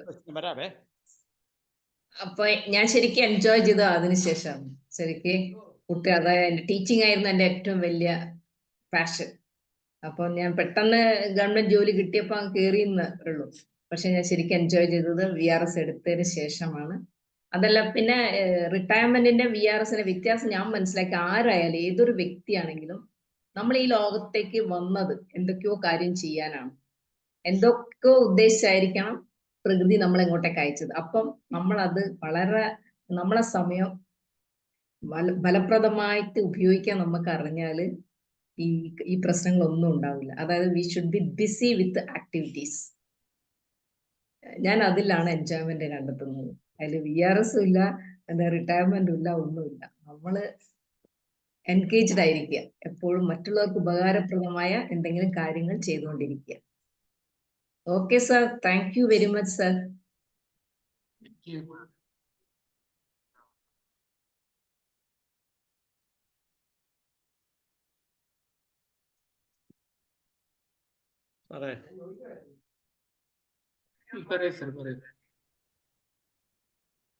ഞാൻ പറയട്ടെ സാറേ? അൽക്കും സാബു സാറേ. ഹലോ സനൽ സാറേ, വളരെ നല്ലൊരു ക്ലാസ് ആയിരുന്നു. മൊത്തത്തിൽ എല്ലാവർക്കും കിട്ടാവുന്ന നല്ലൊരു അവയർനെസ് ആണ് ഇത്. പ്രായമുള്ള ആൾക്കാർക്ക് മാത്രമല്ല, ചെറുപ്പക്കാർക്കും ഈ ഒരു ക്ലാസ് അറ്റൻഡ് ചെയ്താൽ അവരുടെ ജീവിതം മുമ്പോട്ട് എങ്ങനെ പോകണം, എങ്ങനെ നയിക്കണം, എന്തെല്ലാം കാര്യത്തിൽ ശ്രദ്ധിക്കണം എന്നുള്ള എല്ലാ കാര്യങ്ങളും വളരെ വിശകലനമായിട്ട് കൊടുത്തിട്ടുണ്ട്, പറഞ്ഞിട്ടുണ്ട്. അത് നമ്മുടെ പ്രഷർ നോക്കുന്ന കാര്യവും BP അതുപോലെ എല്ലാ കാര്യങ്ങളും, ഹാർട്ടിൻ്റെ കാര്യം, ഹാർട്ട് ഡിസീസ് എങ്ങനെ വരാം, അത് തടയണം എന്നുള്ള ഇൻഹറൻ്റ് ആയിട്ടുള്ള ഒത്തിരി കാര്യങ്ങൾ ഇതിൽ അടങ്ങിയിട്ടുണ്ട്. വളരെ നല്ലൊരു ക്ലാസ് ആയിരുന്നു. പിന്നെ ഞാനും ഉലകനാൻ സാറ് പറഞ്ഞ പോലെ പ്രായമുള്ള ആൾ, റിട്ടയർ ചെയ്ത ആളാണ്. പക്ഷെ എനിക്ക് പല ആൾക്കാരും റിട്ടയർ ചെയ്യുന്ന 1 വർഷം 2 വർഷം തൊട്ട് ടെൻഷനായിരുന്നു, സ്ട്രെസ്സായിരുന്നു. ഞാൻ അത് ആദ്യമേ തന്നെ ഉൾക്കൊണ്ടിരുന്നു, എൻ്റെ കാര്യം പറയുകയാണെങ്കിൽ. പക്ഷെ നമ്മൾ ആ പ്രായമൊക്കെ കഴിഞ്ഞാൽ റിട്ടയർ ചെയ്യേണ്ടതാണ്. പക്ഷെ നമുക്ക് ഇനിയും ഒത്തിരി ചെയ്യാനുണ്ട്. അതിനുശേഷം പിന്നെ PG എടുത്ത്, പോസ്റ്റ് ഗ്രാജുവേറ്റ് ഡിപ്ലോമ എടുത്ത്, അത് പലയിടത്തും പ്രയോഗിക്കേണ്ട സ്ഥലത്ത് പ്രയോഗിക്കുകയും ചെയ്തിട്ടുണ്ട്. ഇപ്പോഴും ഞാൻ ചില കാര്യങ്ങളൊക്കെ നല്ല രീതിയിൽ പണ്ടത്തെ പോലെ ഇല്ലെങ്കിലും ആക്റ്റീവാണ് നമ്മൾ. അതുകൊണ്ട് പ്രായമായി എന്നുള്ള ആ ഒരു ചിന്ത എപ്പോഴും മനസ്സിൽ വെച്ചുകൊണ്ടിരിക്കാൻ പാടില്ല. നമ്മൾ പ്രായമായി, നമ്മൾ ശ്രദ്ധിക്കണം. പിന്നെ നമ്മൾ എപ്പോഴും നമ്മുടെ ജീവിതം അടിപൊളിയാണ്. ഞാൻ ചെറിയ തോതിലൊക്കെ പാട്ട് പാടും, ശാസ്ത്രീയമായിട്ട് പഠിച്ചിട്ടില്ല. അപ്പം അതുകൊണ്ട് എന്തായി, ഞാൻ നല്ല രീതിയിലുള്ള സിനിമാ ഗാനങ്ങളൊക്കെ ഇവിടെ പണ്ടൊരു മ്യൂസിക് ക്ലബിലുണ്ടായിരുന്നു, അവിടെ പോയി ഇൻസ്ട്രുമെന്റ്സ് വെച്ച് വായിക്കുമായിരുന്നു. അപ്പം നമ്മൾ ക്രിയേറ്റീവ് ആയിട്ടുള്ള ചില കാര്യങ്ങളൊക്കെ പങ്കെടുക്കുക. പിന്നെ സാബു സാറ് ഞാൻ 1-2 വർഷം ചെറിയ ക്ലാസ്സിലൊക്കെ അറ്റൻഡ് ചെയ്യുന്നുണ്ട്, ഡെയിലി കാണുമായിരുന്നു. ഞങ്ങൾ അതുപോലെ നല്ലൊരു റിലേഷൻഷിപ്പ് ഉണ്ടാക്കിയെടുത്തു. അപ്പം നമുക്ക് ഏറ്റവും പ്രധാനം നമ്മുടെ ജീവിതത്തിൽ ഇനി കൂടുതൽ ആൾക്കാരെ നമ്മുടെ റിലേഷൻഷിപ്പിൽ കൊണ്ടുവരണം. അവരുമായിട്ട് ആക്റ്റീവായിട്ട് നമ്മൾ സംസാരിക്കുക, ഇടപെടുക, പിന്നെ ഈ ടെൻഷനും സ്ട്രെസ്സും നമ്മൾ തീർച്ചയായിട്ടും അവോയ്ഡ് ചെയ്യണം. അതിന് മനഃപൂർവ്വം നമ്മൾ വിചാരിക്കണം. അതിനിപ്പോൾ തന്നെ നമ്മൾ മെഡിറ്റേഷൻസ് ഏറെ പ്രയോജനപ്പെടും. മെഡിറ്റേഷൻസ്, പിന്നെ ബ്രീത്തിങ് എക്സസൈസ് ഏറ്റവും പ്രധാനപ്പെട്ട. ഈ ഇടയ്ക്ക് ഒരു ചുമ വന്നു, അപ്പൊ അവിടെ ചെന്ന് കഴിഞ്ഞപ്പോഴത്തേക്ക് എന്നെന്താ ഒരു അളവ് 80 മിനിറ്റ് കൂടുതലായി കഴിഞ്ഞാൽ നമ്മൾ ആരോഗ്യമുള്ള ലങ്സ് ആണ്, പ്രശ്നമില്ല. എനിക്ക് 80 കൂടുതൽ വന്നു, 80 86 വന്നു. അപ്പൊ ഞാൻ ഡെയിലി മെഡിറ്റേഷൻ ചെയ്യുന്നുണ്ട്, ബ്രീത്തിങ് എക്സസൈസ് ചെയ്യുന്നുണ്ട്. അപ്പൊ പ്രായമുള്ളവരും പ്രത്യേകിച്ച് അല്ലാത്തവരും ഈ ബ്രീത്തിങ് എക്സസൈസ്, ഈ മെഡിറ്റേഷൻ ചെയ്താൽ വളരെ പ്രയോജനം ഉണ്ടാവും. നമ്മുടെ സ്ട്രെസ്, സ്ട്രെയിൻ, എൻസൈറ്റി ഇതൊക്കെ നമുക്ക് റെഡ്യൂസ് ചെയ്യണം. പിന്നെ ഇവിടെ നമ്മുടെ യോഗനാഥൻ സാറ് പറഞ്ഞ പോലെ നമ്മൾ എക്സസൈസ് ചെയ്യണം. അത് അല്ല, ഈ എക്സ്കർഷൻ, ഇപ്പൊ ഞാൻ കോളേജ് കാര്യം വന്നപ്പോഴാണ് എല്ലാ വർഷവും ഫൈനൽ BA ക്ലാസ്സിന്റെ എല്ലാവരും വിളിക്കുന്ന ടൂറിംഗ് ഓഫീസർ എന്നാ. അവരെ കൊണ്ട് ടൂർ പോകുന്നത് മിക്കവാറും ഞാൻ. പിള്ളേർക്ക് അവരെ ഇഷ്ടം അല്ല, എന്നെ ആയിരുന്നു ഇഷ്ടം. അവരുടെ ക്ലാസ് ടീച്ചർ കൂടെ ആയിരുന്നു. അപ്പോൾ എല്ലാ വർഷവും ബാംഗ്ലൂർ, കന്യാകുമാരി, അതൊക്കെ നേരത്തെ പോയിട്ടുണ്ട്. അവിടെയൊക്കെ ഞങ്ങൾ പോകാറുണ്ട്. ഇതൊക്കെ പണ്ട് പല സീനറിയും ഉണ്ട്. ഈ ഒരു ബന്ധം വെച്ച് ആ കുട്ടികൾ നമ്മളെ എപ്പോഴും വിളിക്കാറുണ്ട്. ഇപ്പോഴും ആ ബന്ധം സ്ഥാപിച്ചുകൊണ്ടിരിക്കുന്നു. അപ്പൊ നമ്മൾ ഏതൊക്കെ കാര്യങ്ങൾ നമ്മൾ വളരെ ക്രിയേറ്റീവായിട്ട് ആക്റ്റീവ് ആകാവോ ആ തരങ്ങളിലൊക്കെ നമ്മൾ ചിന്തിക്കണം. അവിടെ ഓമന ടീച്ചർ പറഞ്ഞ പോലെ ഒരു വലിയ കഷ്ടപ്പാടും ദുരിതവും ഇല്ലാത്തൊരു മരണം വേണം. അതിനെപ്പറ്റി നമ്മൾ ഇപ്പോഴേ ചിന്ത വേണ്ട. എങ്കിൽ എൻ്റെ ഉള്ളിൻ്റെ ഉള്ളിൽ ഒരു മനസ്സിൽ വെച്ചുകൊണ്ട് നമ്മൾ സന്തോഷത്തോടെ തന്നെ ജീവിക്കുക. കഴിവതും മറ്റുള്ളവരെ നമ്മൾ സ്നേഹിക്കുക. അവർക്ക് വേണ്ടുന്ന ഉപകാരങ്ങളൊക്കെ നമ്മൾ ചെയ്യുക. അപ്പൊ നമ്മൾ പ്രാർത്ഥിക്കുക. ദുരിതപൂർണമല്ലാത്ത, വളരെ ആർക്കും ഒരു ബുദ്ധിമുട്ടുണ്ടാകാത്ത ഒരു ജീവിത അവസാനം നമുക്ക് ഉണ്ടാകുക. നല്ല മനസ്സ്, ശുഭാപ്തി വിശ്വാസത്തോട് നീങ്ങുക. ഏറ്റവും പ്രധാനം, ദൈവം എൻ്റെ കൂടെ ഉണ്ട് എന്നുള്ള വിചാരം എപ്പോഴും വെച്ച് പുലർത്തുന്നുണ്ട് ഏത് പ്രതിസന്ധി ഘട്ടങ്ങളിലും എനിക്ക് അതിജീവിക്കാൻ സാധിക്കും. ഞാൻ ഒരു 4 മാസക്കാലം ഇവിടെ കിടക്കേണ്ടി വന്നത്. ഇപ്പൊ എനിക്ക് എഴുതി നടക്കാം. സാബുസാർ തന്നെ 3-4 പ്രാവശ്യം വരുന്നു. അദ്ദേഹത്തിന്റെ വളരെ സ്നേഹപൂർണമായ സംസാരം 1 മണിക്കൂറും 2 മണിക്കൂറും ഒക്കെ ഇന്ന് സംസാരിക്കാറുണ്ടായിരുന്നു. ഇതൊക്കെ എനിക്ക് ആ ബന്ധത്തിന്റെ പ്രയോജനങ്ങളാണ്. എനിക്ക് അതുകൊണ്ട് എനിക്കിവിടെ പലർക്കും ഉപകാരങ്ങൾ ചെയ്യണമെന്നുണ്ട്. എന്നിൽ കൊണ്ടാകാവുന്ന ചെയ്യുന്നുണ്ട്. വലിയ വലിയ കാര്യങ്ങളല്ലെങ്കിലും ചെറിയ ചെറിയ കാര്യങ്ങൾ ചെയ്തിട്ടുണ്ട്. അപ്പൊ ഇതാണ് എനിക്ക് ഇത്രയും പറയാനുള്ളത്. നമുക്കിപ്പോൾ ലാബ് തെറാപ്പിയോ, മ്യൂസിക് തെറാപ്പിയോ, ഡാൻസ് തെറാപ്പിയോ, ഇതൊക്കെ നമുക്ക് സന്തോഷം ഉണ്ടാവുന്ന. സോ നമ്മുടെ സന്തോഷം കൂട്ടുക. Principal business of life is to enjoyment. To enjoy. Enjoyment നമുക്ക് ഉണ്ടാക്കണം. അത് മറ്റുള്ളവർക്ക് കൂടി ഉപകാരപ്രദമായ രീതിയിൽ നമ്മൾ സ്വാർത്ഥത കാണിക്കാതെ പോവുക. ഇത്രയും എനിക്ക് പറയാനുള്ളൂ. ബാക്കിയുള്ള എല്ലാവരും പറഞ്ഞിട്ടുണ്ട്. പറഞ്ഞതിൻ്റെയൊക്കെ ആവർത്തനം ഉണ്ടായിട്ടുണ്ട്. തൽക്കാലം നിർത്തുകയാണ്. സാറിന് നല്ല ക്ലാസ്സാണ്. അതുപോലെ നല്ല കമന്റുകൾ എല്ലാ ഭാഗത്തുനിന്നും വന്നു. ഞാനത് വളരെയേറെ ആസ്വദിച്ചു. എല്ലാ നന്മകളും നമുക്ക് എല്ലാവർക്കും ദൈവം നൽകട്ടെ എന്ന പ്രാർത്ഥനയോടെ. Okay sir. Sabu sir. Thank you sir. Thank you. Deepa ma'am പറയൂ.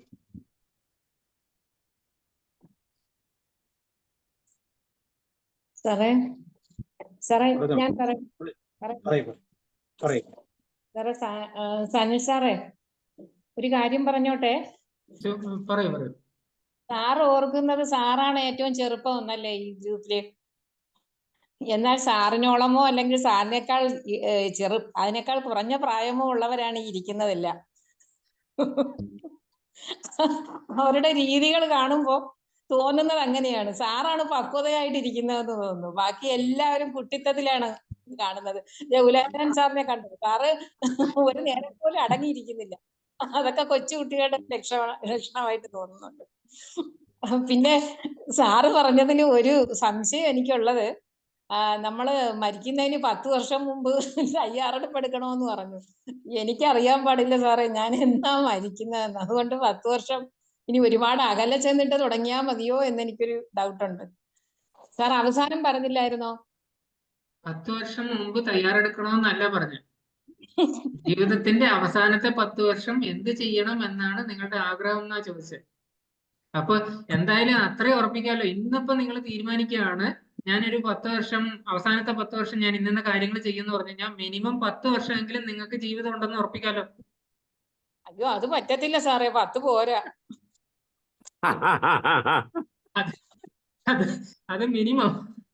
കാരണം ഞാൻ ഇപ്പോഴേ അത് കണക്ക് കൂട്ടി കഴിഞ്ഞാൽ എനിക്ക് 10 വർഷമല്ലേ ഉള്ളൂ. അല്ല, ഓരോ ദിവസവും കൂട്ടിയല്ലേ 10 വർഷം? അല്ല സാറേ, എല്ലാ ദിവസവും 10 വർഷം തുടങ്ങുന്നു എന്ന് പറഞ്ഞ് തുടങ്ങാം അല്ലേ സാറേ? അത് തന്നെ. പർപ്പസ് കണ്ടുപിടിക്കുക എന്ന് പറയുന്നതിന് ശേഷം പിന്നെയാണ് ശരിക്കും ജീവിതം തുടങ്ങുന്നത്. അതെ സാറേ. സാറേ ശരിക്കും പറഞ്ഞാലേ കുറച്ചു 10 പേര് ദിവസം ആയിക്കോട്ടെ 10 വർഷം ആയിക്കോട്ടെ. അതെ അതെ സാറേ, അത് ഒരു തമാശക്ക് വേണ്ടി പറഞ്ഞതാണ്. പിന്നെ അതെ, സ്റ്റീഫൻ അതെന്താ ഹോക്കിങ്ങിനെ പറ്റിയിട്ട് ആണ് ഒരുപക്ഷെ ഇതില് പറയാൻ പറ്റുന്ന വ്യക്തി. അദ്ദേഹം അതെ അതെ ഇനി എത്ര ദിവസം ജീവിക്കും എന്നാണ് കണക്ക് കൂട്ടിയിട്ടുണ്ടായിരുന്നത്. ആ എത്ര ദിവസം എന്നുള്ളത് എത്രയോ വർഷങ്ങൾ സയൻസിനും അതുപോലെ തന്നെ ജനതയ്ക്കും വേണ്ടി ഒരുപാട് സംഭാവനകൾ നൽകിയിട്ടാണ് പിന്നീട് അദ്ദേഹം മരിക്കുന്നത്. അതുപോലെ തന്നെ അതെ ഒരുപക്ഷെ ഇനിയുള്ള എത്ര ദിവസം എന്ന് ഒരുപാട് ക്യാൻസർ പേഷ്യൻസിന്റെ സ്റ്റോറി അല്ലെങ്കിൽ അങ്ങനെയുള്ള ക്രോണിക് ഇൽനെസ്സിലെ ഒരുപാട് സ്റ്റോറീസ് ഒരുപക്ഷെ നിങ്ങൾ കേട്ടിട്ടുണ്ടാവും. ഇനി ഇത്ര ദിവസമേ ജീവിച്ചിരിപ്പൂ എന്ന് പറയുന്ന ആൾക്കാര് അതിൽ നിന്ന് മാറിയിട്ട് എത്രയോ വർഷങ്ങൾ അതിനുശേഷമാണ് ഒരുപക്ഷെ പല ആൾക്കാരും സോഷ്യൽ ആക്ടിവിറ്റീസിലേക്കോ അല്ലെങ്കിൽ ആ ഹെൽപ്പ് എന്ന് പറയുന്ന പല NGOs തുടങ്ങിയതിനെ പറ്റിയിട്ടോ ഒക്കെയുള്ള പല സ്റ്റോറീസും വരുന്നത്. അത് സാറേ ഒരു എക്സാമ്പിൾ പറയുകയാണെങ്കിൽ എൻ്റെ ഒരു സിസ്റ്റർ ഉണ്ട്. ഒരു 20 വർഷം മുമ്പ് അവർക്ക് പിന്നെ ക്യാൻസർ വന്നതാണ്.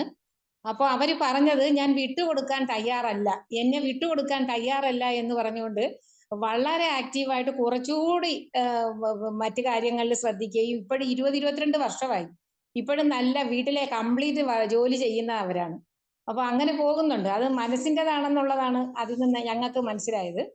പിന്നെ വേറൊരു കാര്യം സാറേ, VRS എടുക്കുന്നവര് ഭയങ്കര ധൈര്യശാലികളാണ്. മറ്റത് നമുക്കൊരു കംഫർട്ട് സോൺ കിട്ടിക്കഴിയുമ്പോൾ അവിടെ നിന്ന് എങ്ങനെയെങ്കിലും ജീവിതം കരിപ്പിടിപ്പിക്കുക എന്നുള്ള ഒരു ഇതാണ്. മറ്റത് നമുക്കൊരു ടെൻഷൻ ആവുള്ളൂ. കയ്യിലിരുന്നത് പോവുകയും ചെയ്തു, ഉത്തരത്തിലിരിക്കുന്ന എടുക്കാനും പറ്റിയില്ലെങ്കിൽ ഉള്ള അവസ്ഥ എന്താണെന്നുള്ള ആ ഒരു ടെൻഷൻ ഉണ്ട്. അത് ആരെങ്കിലും ഇതുപോലെ അന്നത്തെ ക്ലാസ്സുകൾ ശ്രദ്ധിച്ചിരുന്നാൽ ആ VRS ഇടയ്ക്ക് വെച്ച് എടുത്തിട്ട് നമുക്ക് ശരിക്കും യൂസ്ഫുൾ ആണ്. കാരണം ഒരു നല്ല ഒരു എമൗണ്ട് നമ്മളെ കയ്യിൽ കിട്ടും. നമുക്ക് ഇൻട്രസ്റ്റ് ഉള്ള രീതിയിലുള്ള ഒരു ജോബ് നമുക്ക് തിരഞ്ഞെടുക്കുന്നതിന് പറ്റും. അതൊരു വലിയൊരു അനുഗ്രഹമാണ് ഈ VRS എന്ന് പറയുന്നത്. പിന്നെ അതുപോലെ തന്നെ ഈ റിട്ടയർ ചെയ്യുന്നവര് നല്ല എല്ലാ ഡിപ്പാർട്ട്മെന്റിലെയും എക്സ്പീരിയൻസ്ഡ് ആയിട്ടുള്ള ആൾക്കാരായിരിക്കും. അവരെ 56 വയസ്സായി എന്ന് കരുതി അവരെ അങ്ങ് പറഞ്ഞു വിടുകയാണ്. അവരെന്തോ തെറ്റ് ചെയ്ത മുഖത്തോടു കൂടിയാണ് ഇറങ്ങി പോകുന്നത്. അപ്പോ ഇവർ ശരിക്കും എക്സ്പീരിയൻസ് ഉള്ളവരായതുകൊണ്ട് ന്യൂ കമേഴ്സിന് ഒരു ക്ലാസ് കൊടുക്കുന്നതിനോ ഒരു ട്രെയിനിങ് ഒരു കോച്ചിങ് കൊടുക്കുന്നതിനോ ഒക്കെ ഉള്ള ഒരു അവസരം അവർക്ക് അത് കഴിഞ്ഞ് ഒരു 5 വർഷവും കൂടി കൊടുത്തുകൊണ്ട് കുഴപ്പമില്ല. കാരണം ഇപ്പോഴത്തെ റിട്ടയർമെന്റ് ആളുകളെ കണ്ടാൽ അവർ റിട്ടയർഡ് ആയെന്ന് നമുക്ക് തോന്നുകയില്ല. അത്രയും നല്ല ചെറുപ്പക്കാരായിട്ടാണ് തോന്നിയിട്ടുള്ളത് അല്ലേ? അപ്പൊ അത് നമ്മുടെ അതോറിറ്റി അതൊന്ന് ശ്രദ്ധിച്ചാൽ കൊള്ളായിരുന്നു എന്ന് പലപ്പോഴും തോന്നിയിട്ടുണ്ട്. പിന്നെ ഒരു കാര്യം പറയാനുള്ളത്, എന്തുകൊണ്ട് നിങ്ങൾ ജീവിക്കാൻ ആഗ്രഹിക്കുന്നു എന്ന് ചോദിച്ചു.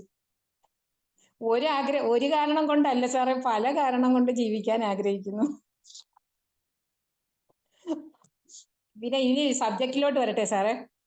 പിന്നെ സാറ് പിന്നെ ഹെൽത്തി ബോഡി ഷേപ്പ് പറഞ്ഞല്ലോ, ഹെൽത്തി ബോഡി ഷേപ്പ് എന്ന് പറഞ്ഞല്ലോ. അതിൽ ഈ WHR-ഉം വേറെന്തോ ഒരെണ്ണം കൂടെ പറഞ്ഞു. അതെനിക്ക് അത്ര അങ്ങോട്ട് ക്ലിയർ ആയില്ല സാറേ.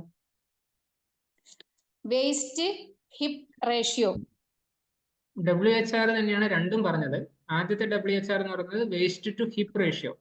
അത് നോർമലി സ്ത്രീകൾക്ക് 0.85ഉം അതുപോലെ തന്നെ പുരുഷന്മാർക്ക് 0.9ഉം വരെ ആവാം എന്നാണ് പറയുന്നത്. മീൻസ് അതിൽ കൂടുമ്പോൾ അത് ബോഡി ഷേപ്പ് മാറും എന്ന് മാത്രമല്ല പലതരത്തിലുള്ള മെറ്റബോളിക് ഡിസീസസിന് സാധ്യതയുണ്ടെന്ന്. രണ്ടാമത്തെ WHR പറഞ്ഞത് വേസ്റ്റ് ടു ഹൈറ്റ് റേഷ്യോ ആണ്. നമ്മുടെ അരയുടെ ഹൈറ്റും തമ്മിലുള്ള ഒരു റേഷ്യോ ആണ്. അത് 0.5 മെയിൻറ്റെയിൻ ചെയ്യാൻ പറ്റുകയാണെങ്കിൽ വളരെ നല്ലത്. സാറേ ഇത് എങ്ങനെയാണ് നമുക്ക് അറിയാൻ പറ്റുന്നത്? എങ്ങനെയാണ്, എവിടെയാണ് ഇതിനുള്ള സംവിധാനം ഉള്ളത്? അത് നമ്മുടെ വീട്ടിലുള്ള ടൈലറിംഗ് ടാപ്പ് എടുത്തിട്ട് അളക്കുക, എന്നിട്ട് ഡിവൈഡ് ചെയ്യാം. ഓക്കെ ഓക്കെ, അത് മനസ്സിലായില്ലായിരുന്നു. വളരെ സിമ്പിൾ മെത്തേഡാണ്. പലതും വളരെ സിമ്പിൾ ആണ്, പക്ഷെ അതുകൊണ്ട് തന്നെ പലതും നമ്മൾ ഇഗ്നോർ ചെയ്യാം. അല്ലെങ്കിൽ ഇത് തന്നെ മീൻസ് അതിനൊന്നും അത്ര പോപ്പുലാരിറ്റി ഇല്ല. അതാ നമുക്കത് ഒരു ഡൗട്ടായിട്ട് നിൽക്കും. ഇങ്ങനെ പറയുമ്പോൾ എല്ലാവർക്കും അറിയാമായിരിക്കും എന്നുള്ളത് കൊണ്ടും എനിക്ക് അറിഞ്ഞുകൂടാ എന്നുള്ളത് കൊണ്ടുമാണ് ആ ഡൗട്ട് ചോദിച്ചത്. പിന്നെ അതുപോലെ GL എന്നാണോ GI എന്നാണോ പറഞ്ഞ ഒരെണ്ണം പറഞ്ഞു. അത് GI-യും GL-ഉം ഉണ്ട്. GI എന്ന് പറഞ്ഞു കഴിഞ്ഞാൽ ഗ്ലൈസമിക് ഇൻഡെക്സ്, ഗ്ലൈസമിക് ലോഡ് ആണ് GL. അപ്പൊ GI എന്ന് പറയുന്നത് ഗ്ലൈസമിക് ഇൻഡെക്സ് കൂടിയ ഭക്ഷണങ്ങൾ നമുക്ക് ഓൾറെഡി അറിയാം. ഷുഗർ പേഷ്യൻസ് ആണെങ്കിൽ ഒരുപാട് പേർക്ക് അറിയാം. അതേസമയത്ത് ഫൈബർ കണ്ടന്റ് കൂടുതലുള്ള സാധനങ്ങൾ നമ്മൾ കഴിക്കുമ്പോൾ GI കുറയും. അപ്പൊ ലോ GI ആയിട്ടുള്ള ഭക്ഷണങ്ങൾ, പച്ചരി ആണെങ്കിൽ നമുക്ക് ഹൈ GI-യും എളുപ്പത്തിൽ പറയുന്നതാണ് കേട്ടോ. പച്ചരി അല്ലെങ്കിൽ മൈദ പോലെയുള്ള സാധനങ്ങൾ എടുക്കുമ്പോൾ GI കൂടുതലും, അതേസമയത്ത് നമ്മൾ ബോയിൽഡ് റൈസ് എടുക്കുമ്പോൾ അല്ലെങ്കിൽ എന്താ തവിടോട് കൂടിയിട്ടുള്ള അരി എടുക്കുമ്പോൾ അതിന് GI കുറവുമാണ്. അതെ അതെ. അത് 100 എന്ന് പറയുന്ന ഒരു റേഞ്ച് വെച്ചിട്ടാ പറയാ. ഏറ്റവും GI കൂടുതലുള്ള അല്ലെങ്കിൽ പഞ്ചസാര മാത്രം കഴിക്കുമ്പോൾ ഒരുപക്ഷെ ഡയറക്റ്റ് ഗ്ലൂക്കോസ് കഴിക്കുമ്പോൾ അത് 100 എന്നുള്ള നമ്പറിലേക്ക് പോകും. അതേസമയത്ത് പച്ചരി എന്നൊക്കെ പറയുന്നത് ഒരു 70 to 75 വരുന്നത്. അതേസമയത്ത് ബോയിൽഡ് റൈസ് ആകുമ്പോൾ ഒരു 55 to 60 വരിക. GL എന്ന് പറയുന്നത് ഒരു പർട്ടിക്കുലർ ക്വാണ്ടിറ്റി നമ്മൾ ഭക്ഷണം കഴിക്കുമ്പോൾ ആ ഭക്ഷണത്തിൽ നിന്ന് ടോട്ടലി നമുക്ക് കിട്ടുന്ന ലോഡ് എത്രയാണ്, ഷുഗറിന്റെ ലോഡ് എത്രയാണ്, അതാണ് GL. ഉദാഹരണത്തിന് നമുക്ക് എല്ലാം അറിയാം, ഈ തണ്ണിമത്തൻ എന്ന് പറയുന്നത് കൂടുതൽ GI ഉള്ള ഫുഡാണ്. അതിനകത്ത് ഷുഗർ കണ്ടന്റ് കൂടുതലാണ്. എന്ന് വെച്ച് കഴിഞ്ഞാൽ നമ്മളൊരു 100 ഗ്രാം ഇത് തണ്ണിമത്തൻ കഴിക്കുമ്പോൾ അതിനകത്തുനിന്ന് ഗ്ലൈസമിക് ഇൻഡെക്സ് വെച്ചിട്ട് അതൊരു 75 to 80 പോകുന്നത്. അതേസമയം നമ്മൾ ആ 100 ഗ്രാം തണ്ണിമത്തൻ കഴിച്ചു കഴിഞ്ഞാൽ അതിനകത്തുനിന്ന് ടോട്ടൽ കിട്ടുന്ന അളവാണ് ഗ്ലൈസമിക് ലോഡ് എന്ന് പറയുന്നത്. അതൊരു പക്ഷേ നമ്മൾ 100 ഗ്രാം പച്ചരി കഴിച്ചതിനേക്കാളോ അല്ലെങ്കിൽ 100 ഗ്രാം ബോയിൽഡ് റൈസ് തവിടോട് കൂടിയിട്ടുള്ളത് കഴിച്ചതിനേക്കാളോ ഗ്ലൈസമിക് ലോഡ് ഈ തണ്ണിമത്തൻ 100 ഗ്രാം കഴിക്കുമ്പോൾ വളരെ കുറവാണ്. ഓ അത് ശരി. മനസ്സിലായി. ലോഡ് കൂടുതൽ വരുന്നത് ഒരു പക്ഷെ ബോയിൽഡ് റൈസ് കഴിച്ചിട്ടാവാം. അതേസമയത്ത് ഫ്രൂട്ട്സ് കഴിക്കുമ്പോൾ, ഇതുകൊണ്ടാണ് നമ്മൾ സമീകൃത എല്ലാം കൂടിയിട്ട് ബാലൻസ് ചെയ്തിട്ടുള്ള ഭക്ഷണം കഴിക്കുന്നതാണ് എപ്പോഴും നല്ലതെന്ന് പറയുന്നത്. ഓ ശരി ശരി ശരി ശരി സാറേ, ശരി. അപ്പൊ ഇനി എടുക്കുന്ന ക്ലാസ്സിൽ നമ്മൾ ഒരാൾ ഒരു 60 വയസ്സ് കഴിഞ്ഞ അല്ലെങ്കിൽ 55 വയസ്സ് കഴിഞ്ഞ ആള് എന്തൊക്കെ ആഹാരങ്ങളാണ് കഴിക്കേണ്ട ഒരു ദിവസം, ഇപ്പം രോഗി ആയിക്കോട്ടെ അല്ലാതിരുന്നോട്ടെ, പക്ഷെ എന്തൊക്കെ കഴിക്കാം, നമുക്ക് അതൊരു കൺഫ്യൂഷൻ ആണ് സാറേ. ഓരോന്ന് എടുക്കുമ്പോഴും അയ്യോ ഇത് കഴിക്കാമോ എന്നുള്ള ഒരു ഭയം തോന്നാറുണ്ട്. അപ്പൊ അതിന് ഒരു ടേബിളും കൂടെ കിട്ടിയിരുന്നെങ്കിൽ കൊള്ളായിരുന്നു. അത് എടുക്കാത്ത എന്താന്ന് വെച്ച് കഴിഞ്ഞാല് പറയാ സഹോദരൻ, രണ്ടും കൽപ്പിച്ചാന്ന് പറയാ. അത് പേഴ്സൺ ടു പേഴ്സൺ ഡിപ്പെൻഡ് ചെയ്യും എന്നുള്ളത് കൊണ്ടാണ് പൊതുവെ ഈ ഡയറ്റുമായിട്ട് ബന്ധപ്പെട്ടിട്ട് പേഴ്സണലി പറയുന്നതാണ് എപ്പോഴും നല്ലതെന്ന് ചിന്തിക്കുന്നത്. ഒന്നിനും സ്റ്റാൻഡേർഡൈസ് ആയിട്ടില്ല. കാരണം ഇത് തന്നെ ഏറ്റവും പ്രധാനപ്പെട്ട കാരണം ഈ ഗ്ലൈസമിക് ലോഡും ഗ്ലൈസമിക് ഇൻഡെക്സും പോലെയുള്ള കാര്യങ്ങൾ തന്നെ. അപ്പൊ അതിൽ കൂടുതൽ നമുക്ക് ആവശ്യമുള്ളതിനനുസരിച്ച് നമ്മുടെ ഫുഡ് ഡയറ്റ് പാറ്റേണും നമ്മുടെ ജീവിത രീതിയും തമ്മിൽ മാച്ച് ചെയ്യണം എപ്പോഴും. അതുപോലെ നമ്മുടെ ഇഷ്ടാനിഷ്ടങ്ങളും, നമുക്ക് നല്ലോണം ഇഷ്ടമുള്ള പല സാധനങ്ങളും ഒഴിവാക്കിയിട്ട് ജീവിച്ചിട്ട് പിന്നെന്താ. അപ്പൊ എൻജോയ് ചെയ്തുകൊണ്ട് വേണം ജീവിക്കാൻ. എൻജോയ്മെന്റ് ഭക്ഷണത്തിലാണെങ്കിൽ ഭക്ഷണവും എൻജോയ് ചെയ്യണം. അപ്പൊ അതിനുള്ള പാറ്റേൺ ആണ് നമ്മൾ ക്രിയേറ്റ് ചെയ്യേണ്ടത്. അതൊരു പക്ഷേ ഞാൻ ഡയബറ്റീസുമായിട്ട് ബന്ധപ്പെട്ടിട്ടുള്ള ഒരു വീഡിയോ ഉണ്ട്, അതിനകത്ത് കുറച്ചുകൂടി ക്ലിയർ ചെയ്ത് പറഞ്ഞിട്ടുണ്ട്. നിങ്ങൾ എടുക്കുന്ന ഭക്ഷണത്തിന്റെ പാറ്റേൺ ഇങ്ങനെ ആയിരിക്കണം എന്ന് പറഞ്ഞിട്ടുണ്ട്. ഞാൻ പലയിടത്തു നിന്നും അത് കളക്ട് ചെയ്യാൻ ശ്രമിച്ചിട്ടുണ്ട് സാറേ. പക്ഷെ അത് കറക്റ്റ് ആയിട്ട് ഈ പറഞ്ഞതുപോലെ ഓരോ വ്യക്തിക്കും വ്യത്യാസം ഉള്ളത് കൊണ്ടായിരിക്കും കിട്ടിയിട്ടില്ല. മിക്കവാറും അതുകൊണ്ടായിരിക്കും. ഒരു സിമ്പിൾ പാറ്റേൺ എന്താന്ന് വെച്ച് കഴിഞ്ഞാൽ, നിങ്ങൾ ആദ്യം ഫൈബർ കണ്ടന്റ് കൂടുതലുള്ള ഭക്ഷണം, ഒരുപക്ഷെ പച്ചക്കറികൾ കൂടുതൽ കഴിക്കുക, അത് റോ അല്ലെങ്കിൽ ഹാഫ് കുക്ക് ചെയ്തിട്ടുള്ള പച്ചക്കറികൾ കൂടുതൽ കഴിക്കുക. അതിനുശേഷം നമുക്ക് പ്രോട്ടീൻ കൂടുതൽ അടങ്ങിയ ഭക്ഷണങ്ങൾ കഴിക്കാം. അതിനുശേഷം നമുക്ക് കാർബോഹൈഡ്രേറ്റ് കൂടുതൽ അടങ്ങിയ, അതുപോലെ തന്നെ കൊഴുപ്പ് കൂടുതൽ അടങ്ങിയ ഭക്ഷണങ്ങൾ കഴിക്കാം. ഇങ്ങനെ ഒരു പാറ്റേൺ ഫോളോ ചെയ്യുന്നതായിരിക്കും നല്ലത്. വെള്ളം ഭക്ഷണത്തിന്റെ കൂടെ ഒഴിവാക്കുക. അങ്ങനെ കഴിക്കുന്നത്, കൂടുതൽ ക്വാണ്ടിറ്റിയിൽ കഴിക്കുന്നത് പ്രത്യേകിച്ചും ഒഴിവാക്കുക. ശരി ശരി, thank you sir, thank U സാറേ. അതുപോലെ തന്നെ ഭക്ഷണം എന്തൊക്കെ കഴിക്കാം എന്നുള്ളതിനോടൊപ്പം തന്നെ ഒന്ന് പരിഗണിക്കേണ്ട കാര്യമാണ് ഏതൊക്കെ തമ്മിൽ ചേരില്ല വിരുദ്ധാഹാരങ്ങൾ. അതിനെക്കുറിച്ചുകൂടെ ഒന്ന് സൂചന നൽകിയാൽ വലിയ ഉപകാരമാണ്. വിരുദ്ധ ആഹാരങ്ങൾ ചേരുമ്പടി ചിലത് കൂടെ ചേരാൻ പാടില്ലാത്തത് പലതുണ്ടല്ലോ. സദ്യക്കൊക്കെ ചെന്നാൽ എത്ര എണ്ണമാണ് വിളമ്പുന്നത്. ഭക്ഷണം നിങ്ങളുടെ ശരീരത്തിന് എന്താണ് പറ്റാത്തത് എന്ന് മനസ്സിലാക്കുക എന്നുള്ളത് ഏറ്റവും നല്ലത്. എഗൈൻ അതും ഇൻഡിവിജ്വൽ, ഓരോരുത്തർക്കും വേറെ വേറെ ആയിരിക്കും. അപ്പൊ അങ്ങനെ വിരുദ്ധമായിട്ട് എന്തെങ്കിലും ഒരു സിംറ്റം കാണിക്കുന്നുണ്ടെങ്കിൽ, ഒരു പക്ഷെ അലർജി ആയിരിക്കാം, അല്ലെങ്കിൽ ചിലപ്പോൾ മനംപുരട്ടലായിരിക്കാം, അതല്ലെങ്കിൽ ചിലപ്പോൾ ഛർദ്ദിക്കാനുള്ള ഓക്കാനം വരെ ആയിരിക്കാം. ഇങ്ങനെ എന്തെങ്കിലും ഒരു സിംറ്റം വരുന്നുണ്ടെങ്കിൽ തീർച്ചയായിട്ടും അന്ന് കഴിച്ചതിൽ എന്തെങ്കിലും വ്യത്യാസം ഉണ്ടാവുമെന്ന് ശ്രദ്ധിക്കാം.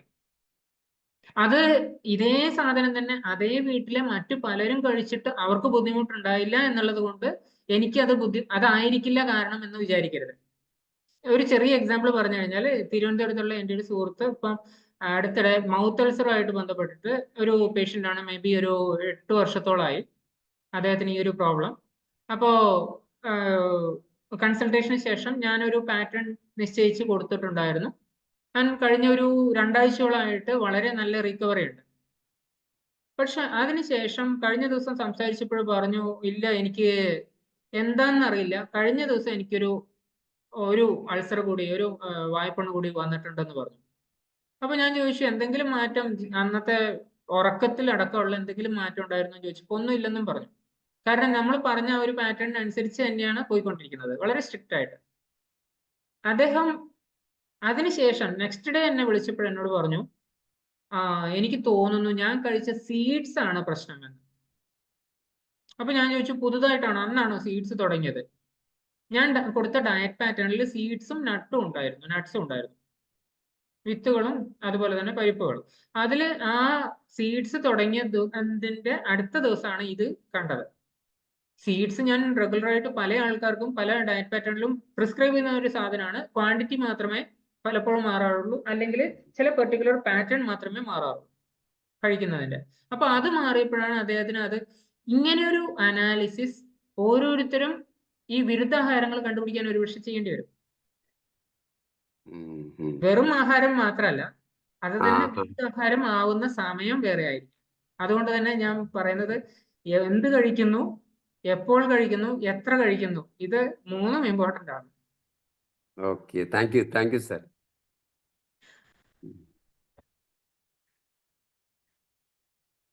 ഓക്കെ, അപ്പൊ സംശയങ്ങളൊക്കെ തീർന്നു എന്ന് വിചാരിക്കുക അല്ലെ? ഈ തൈരും മീനും വിരുദ്ധമാണ്, അങ്ങനത്തെ വിരുദ്ധമാണ് നമ്മൾ എല്ലാരും ഉദ്ദേശിച്ചതെന്ന് എനിക്ക് തോന്നുന്നു. തീർച്ചയായിട്ടും അത് തന്നെയാണ് ഉദ്ദേശിച്ചത്. ഞാൻ അത് ഉദ്ദേശിക്കാത്തത്, ഞാനൊരു ആയുർവേദ ഡോക്ടർ അല്ലാത്തത് കൊണ്ടാണ്. എനിക്കത് മനസ്സിലായി. പക്ഷെ അത് എൻ്റെ ഏരിയ അല്ല. അത്തരം ഒരു സ്റ്റാൻഡേർഡൈസ് ആയിട്ടുള്ള രീതിയിൽ പറയാൻ വേണ്ടിയിട്ട് ഒരുപക്ഷെ ഞാൻ പ്രാപ്തനല്ല. എന്നാൽ നമ്മുടെ ശരീരത്തിനെ മനസ്സിലാക്കുക എന്നുള്ളതാണ് എന്ത് സയൻസിലും ആരോഗ്യത്തിനെ സംബന്ധിച്ച് അത്യാവശ്യം. അപ്പൊ അതുകൊണ്ട് ആ ഒരു ഇത് വെച്ചിട്ടാണ് ഞാൻ ഇപ്പൊ പറഞ്ഞത്. അതെ സാറേ, അത് വളരെ ശരിയാണ്. കാരണം ആധികാരികമായി അങ്ങനെ പറയുന്നത് ഇത് പറയുന്നത് നല്ല റെക്കോർഡായിട്ട് നിലനിൽക്കുന്ന ഒരു കാര്യമാണല്ലോ. ഞാൻ മാം ടീച്ചർ പറഞ്ഞതുപോലെ തന്നെ അത് തന്നെയാണ് ഞാൻ ഉദ്ദേശിച്ചത്. പിന്നെ സാറ് പറഞ്ഞപ്പോൾ അത് ഞാൻ പറയാതെ തന്നെ മനസ്സിലാക്കി. എന്തായാലും ഓമന ടീച്ചറെ, ഉഗ്രൻ ഡാൻസ് ആണ് കേട്ടോ പുറയില് നടക്കുന്നത്. ഈ ഗ്രൂപ്പിന് പറ്റിയും വിഷയത്തിന് പറ്റിയതുമാണ് അതിഗംഭീരം. കറക്റ്റ്. ഓമന ടീച്ചറുടെ പലപ്പോഴും നമ്മുടെ വെർച്വൽ ബാക്ക്ഗ്രൗണ്ട് ഒക്കെ ഓരോ ദിവസവും അന്നത്തെ സബ്ജക്റ്റിനൊക്കെ സ്യൂട്ടബിൾ ആയിട്ടുള്ള സബ്ജക്ട് അതിന്റെ വെർച്വൽ ബാക്ക്ഗ്രൗണ്ട് ഒക്കെ ഇടാനുണ്ട്. അപ്പൊ ഒത്തിരി 57ാമത്തെ വയസ്സിൽ ഭർത്താവ് മരിച്ചതിന് ശേഷം ഇതുപോലെ ഒരു ഹിന്ദിക്കാരി ലേഡിയാണ്, നോർത്ത് ഇന്ത്യൻ ലേഡിയാണ്. അവരുടെ മക്കള് രണ്ടുപേരും, ഒരാൾ ഡോക്ടറാണ്, ഒരാൾ എഞ്ചിനീയർ ആണെന്ന് തോന്നുന്നു, ലണ്ടൻ ബേസ് ആണ്. രണ്ടുപേരും അവിടെയാണ് കല്യാണത്തിന് ശേഷം.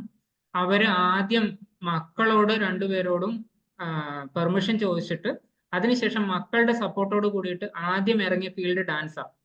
അവർ ഒത്തിരി പല പല വെറൈറ്റി ആയിട്ടുള്ള കാര്യങ്ങൾ, മീൻസ് യങ്സ്റ്റേഴ്സ് ചെയ്യുന്ന പല കാര്യങ്ങളും വളരെ ഫ്ലുവൻ്റ് ആയിട്ടും അല്ലെങ്കിൽ അവർ പഠിച്ചിട്ട് ചെയ്യണം. നല്ല നല്ല രസമുണ്ട്. അവരുടെ ഒരു ഇന്റർവ്യൂ ഉണ്ടായിരുന്നു.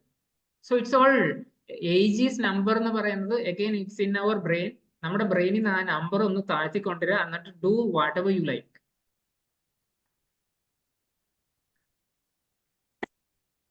Very good sir, thank you so much.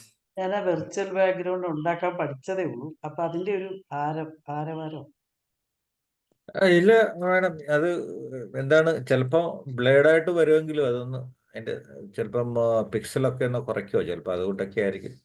നമ്മുടെ സാബു സാർ എല്ലാത്തിനും ഇതിനൊക്കെ സംശയ നിവാരണം ചെയ്യുന്ന ഒരാളാണ് സാറിന്. ഇങ്ങനെയുള്ള കാര്യങ്ങളിൽ ഒരുപാട് ടിപ്സ് തരാനൊക്കെ പറ്റും. അപ്പൊ ഓക്കെ, അപ്പൊ നമുക്ക് വൈൻഡപ്പ് ചെയ്യാം. Thank you once again Sanal sir, വളരെ മനോഹരമായി. ആർക്കും പ്രായമായില്ല എന്ന് ഉറപ്പിച്ചു. അതെ, സനൽ സാറിനോട് സംസാരിക്കുകയും സാറിനെ കേട്ടുകയും കഴിഞ്ഞപ്പോഴേ ഈ പറഞ്ഞ പോലെ ഇന്ന് നമുക്കൊക്കെ എല്ലാവർക്കും എന്താണ് സംസാരിക്കാനുള്ള ഒരു ഇതാണ് വേണ്ട, ആത്യന്തികമായിട്ട് അല്ലേ സാബു സാർ? നമുക്ക് അതെ അന്യോന്യം സാറേ, ഒരേ തൂവൽ പക്ഷികൾ ഒരുമിച്ച് പറക്കും, തോളൊപ്പം ചങ്ങാത്തം എന്നൊക്കെ പറയുന്നത് വലിയ ശരിയല്ലേ? അതെ, ഒക്കെ പിള്ളേരുടെ തീർച്ചയായിട്ടും. കൂട്ടമാ.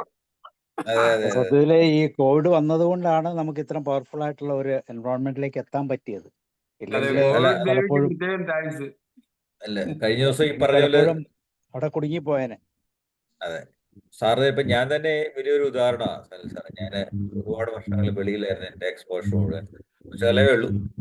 എന്നോട് ഇപ്പൊ ഇങ്ങനെ എനിക്ക് സമയം ഞാൻ കണ്ടെത്തുകയാണ് ചെയ്യുന്നത്. എനിക്ക് അതൊരു പാഷനായിട്ട് മാറി. പ്രത്യേകിച്ച് സാബു സാറിനെയൊക്കെ പരിചയപ്പെട്ടതിന് ശേഷം വളരെ എന്താണ് അങ്ങനെ ഒരു എന്തൂസിയാസ്റ്റിക് മൈൻഡോട് കൂടിയാണ് പല കാര്യങ്ങൾ അറിയുകയും ഇങ്ങനെ ഇന്ററാക്റ്റീവ് ഒക്കെ ചെയ്യുന്നത്. സാറ് ഒരുപാട് പല പല നല്ല അതൊരു ഒരു ദിവസത്തെ തന്നെ അത് ചിലപ്പം ഹെൽപ്പ് ചെയ്യുന്നുണ്ട് നമ്മുടെ activities. Anyway thank you very much doctor Sanal. അപ്പൊ ഓക്കെ, എല്ലാവർക്കും see you and good night. Let us നാളെ dance. തിരുക്കുറൾ Night. തിരുക്കുറളുമായിട്ട് വീണ്ടും കാണാം. Yes, okay. Thank you.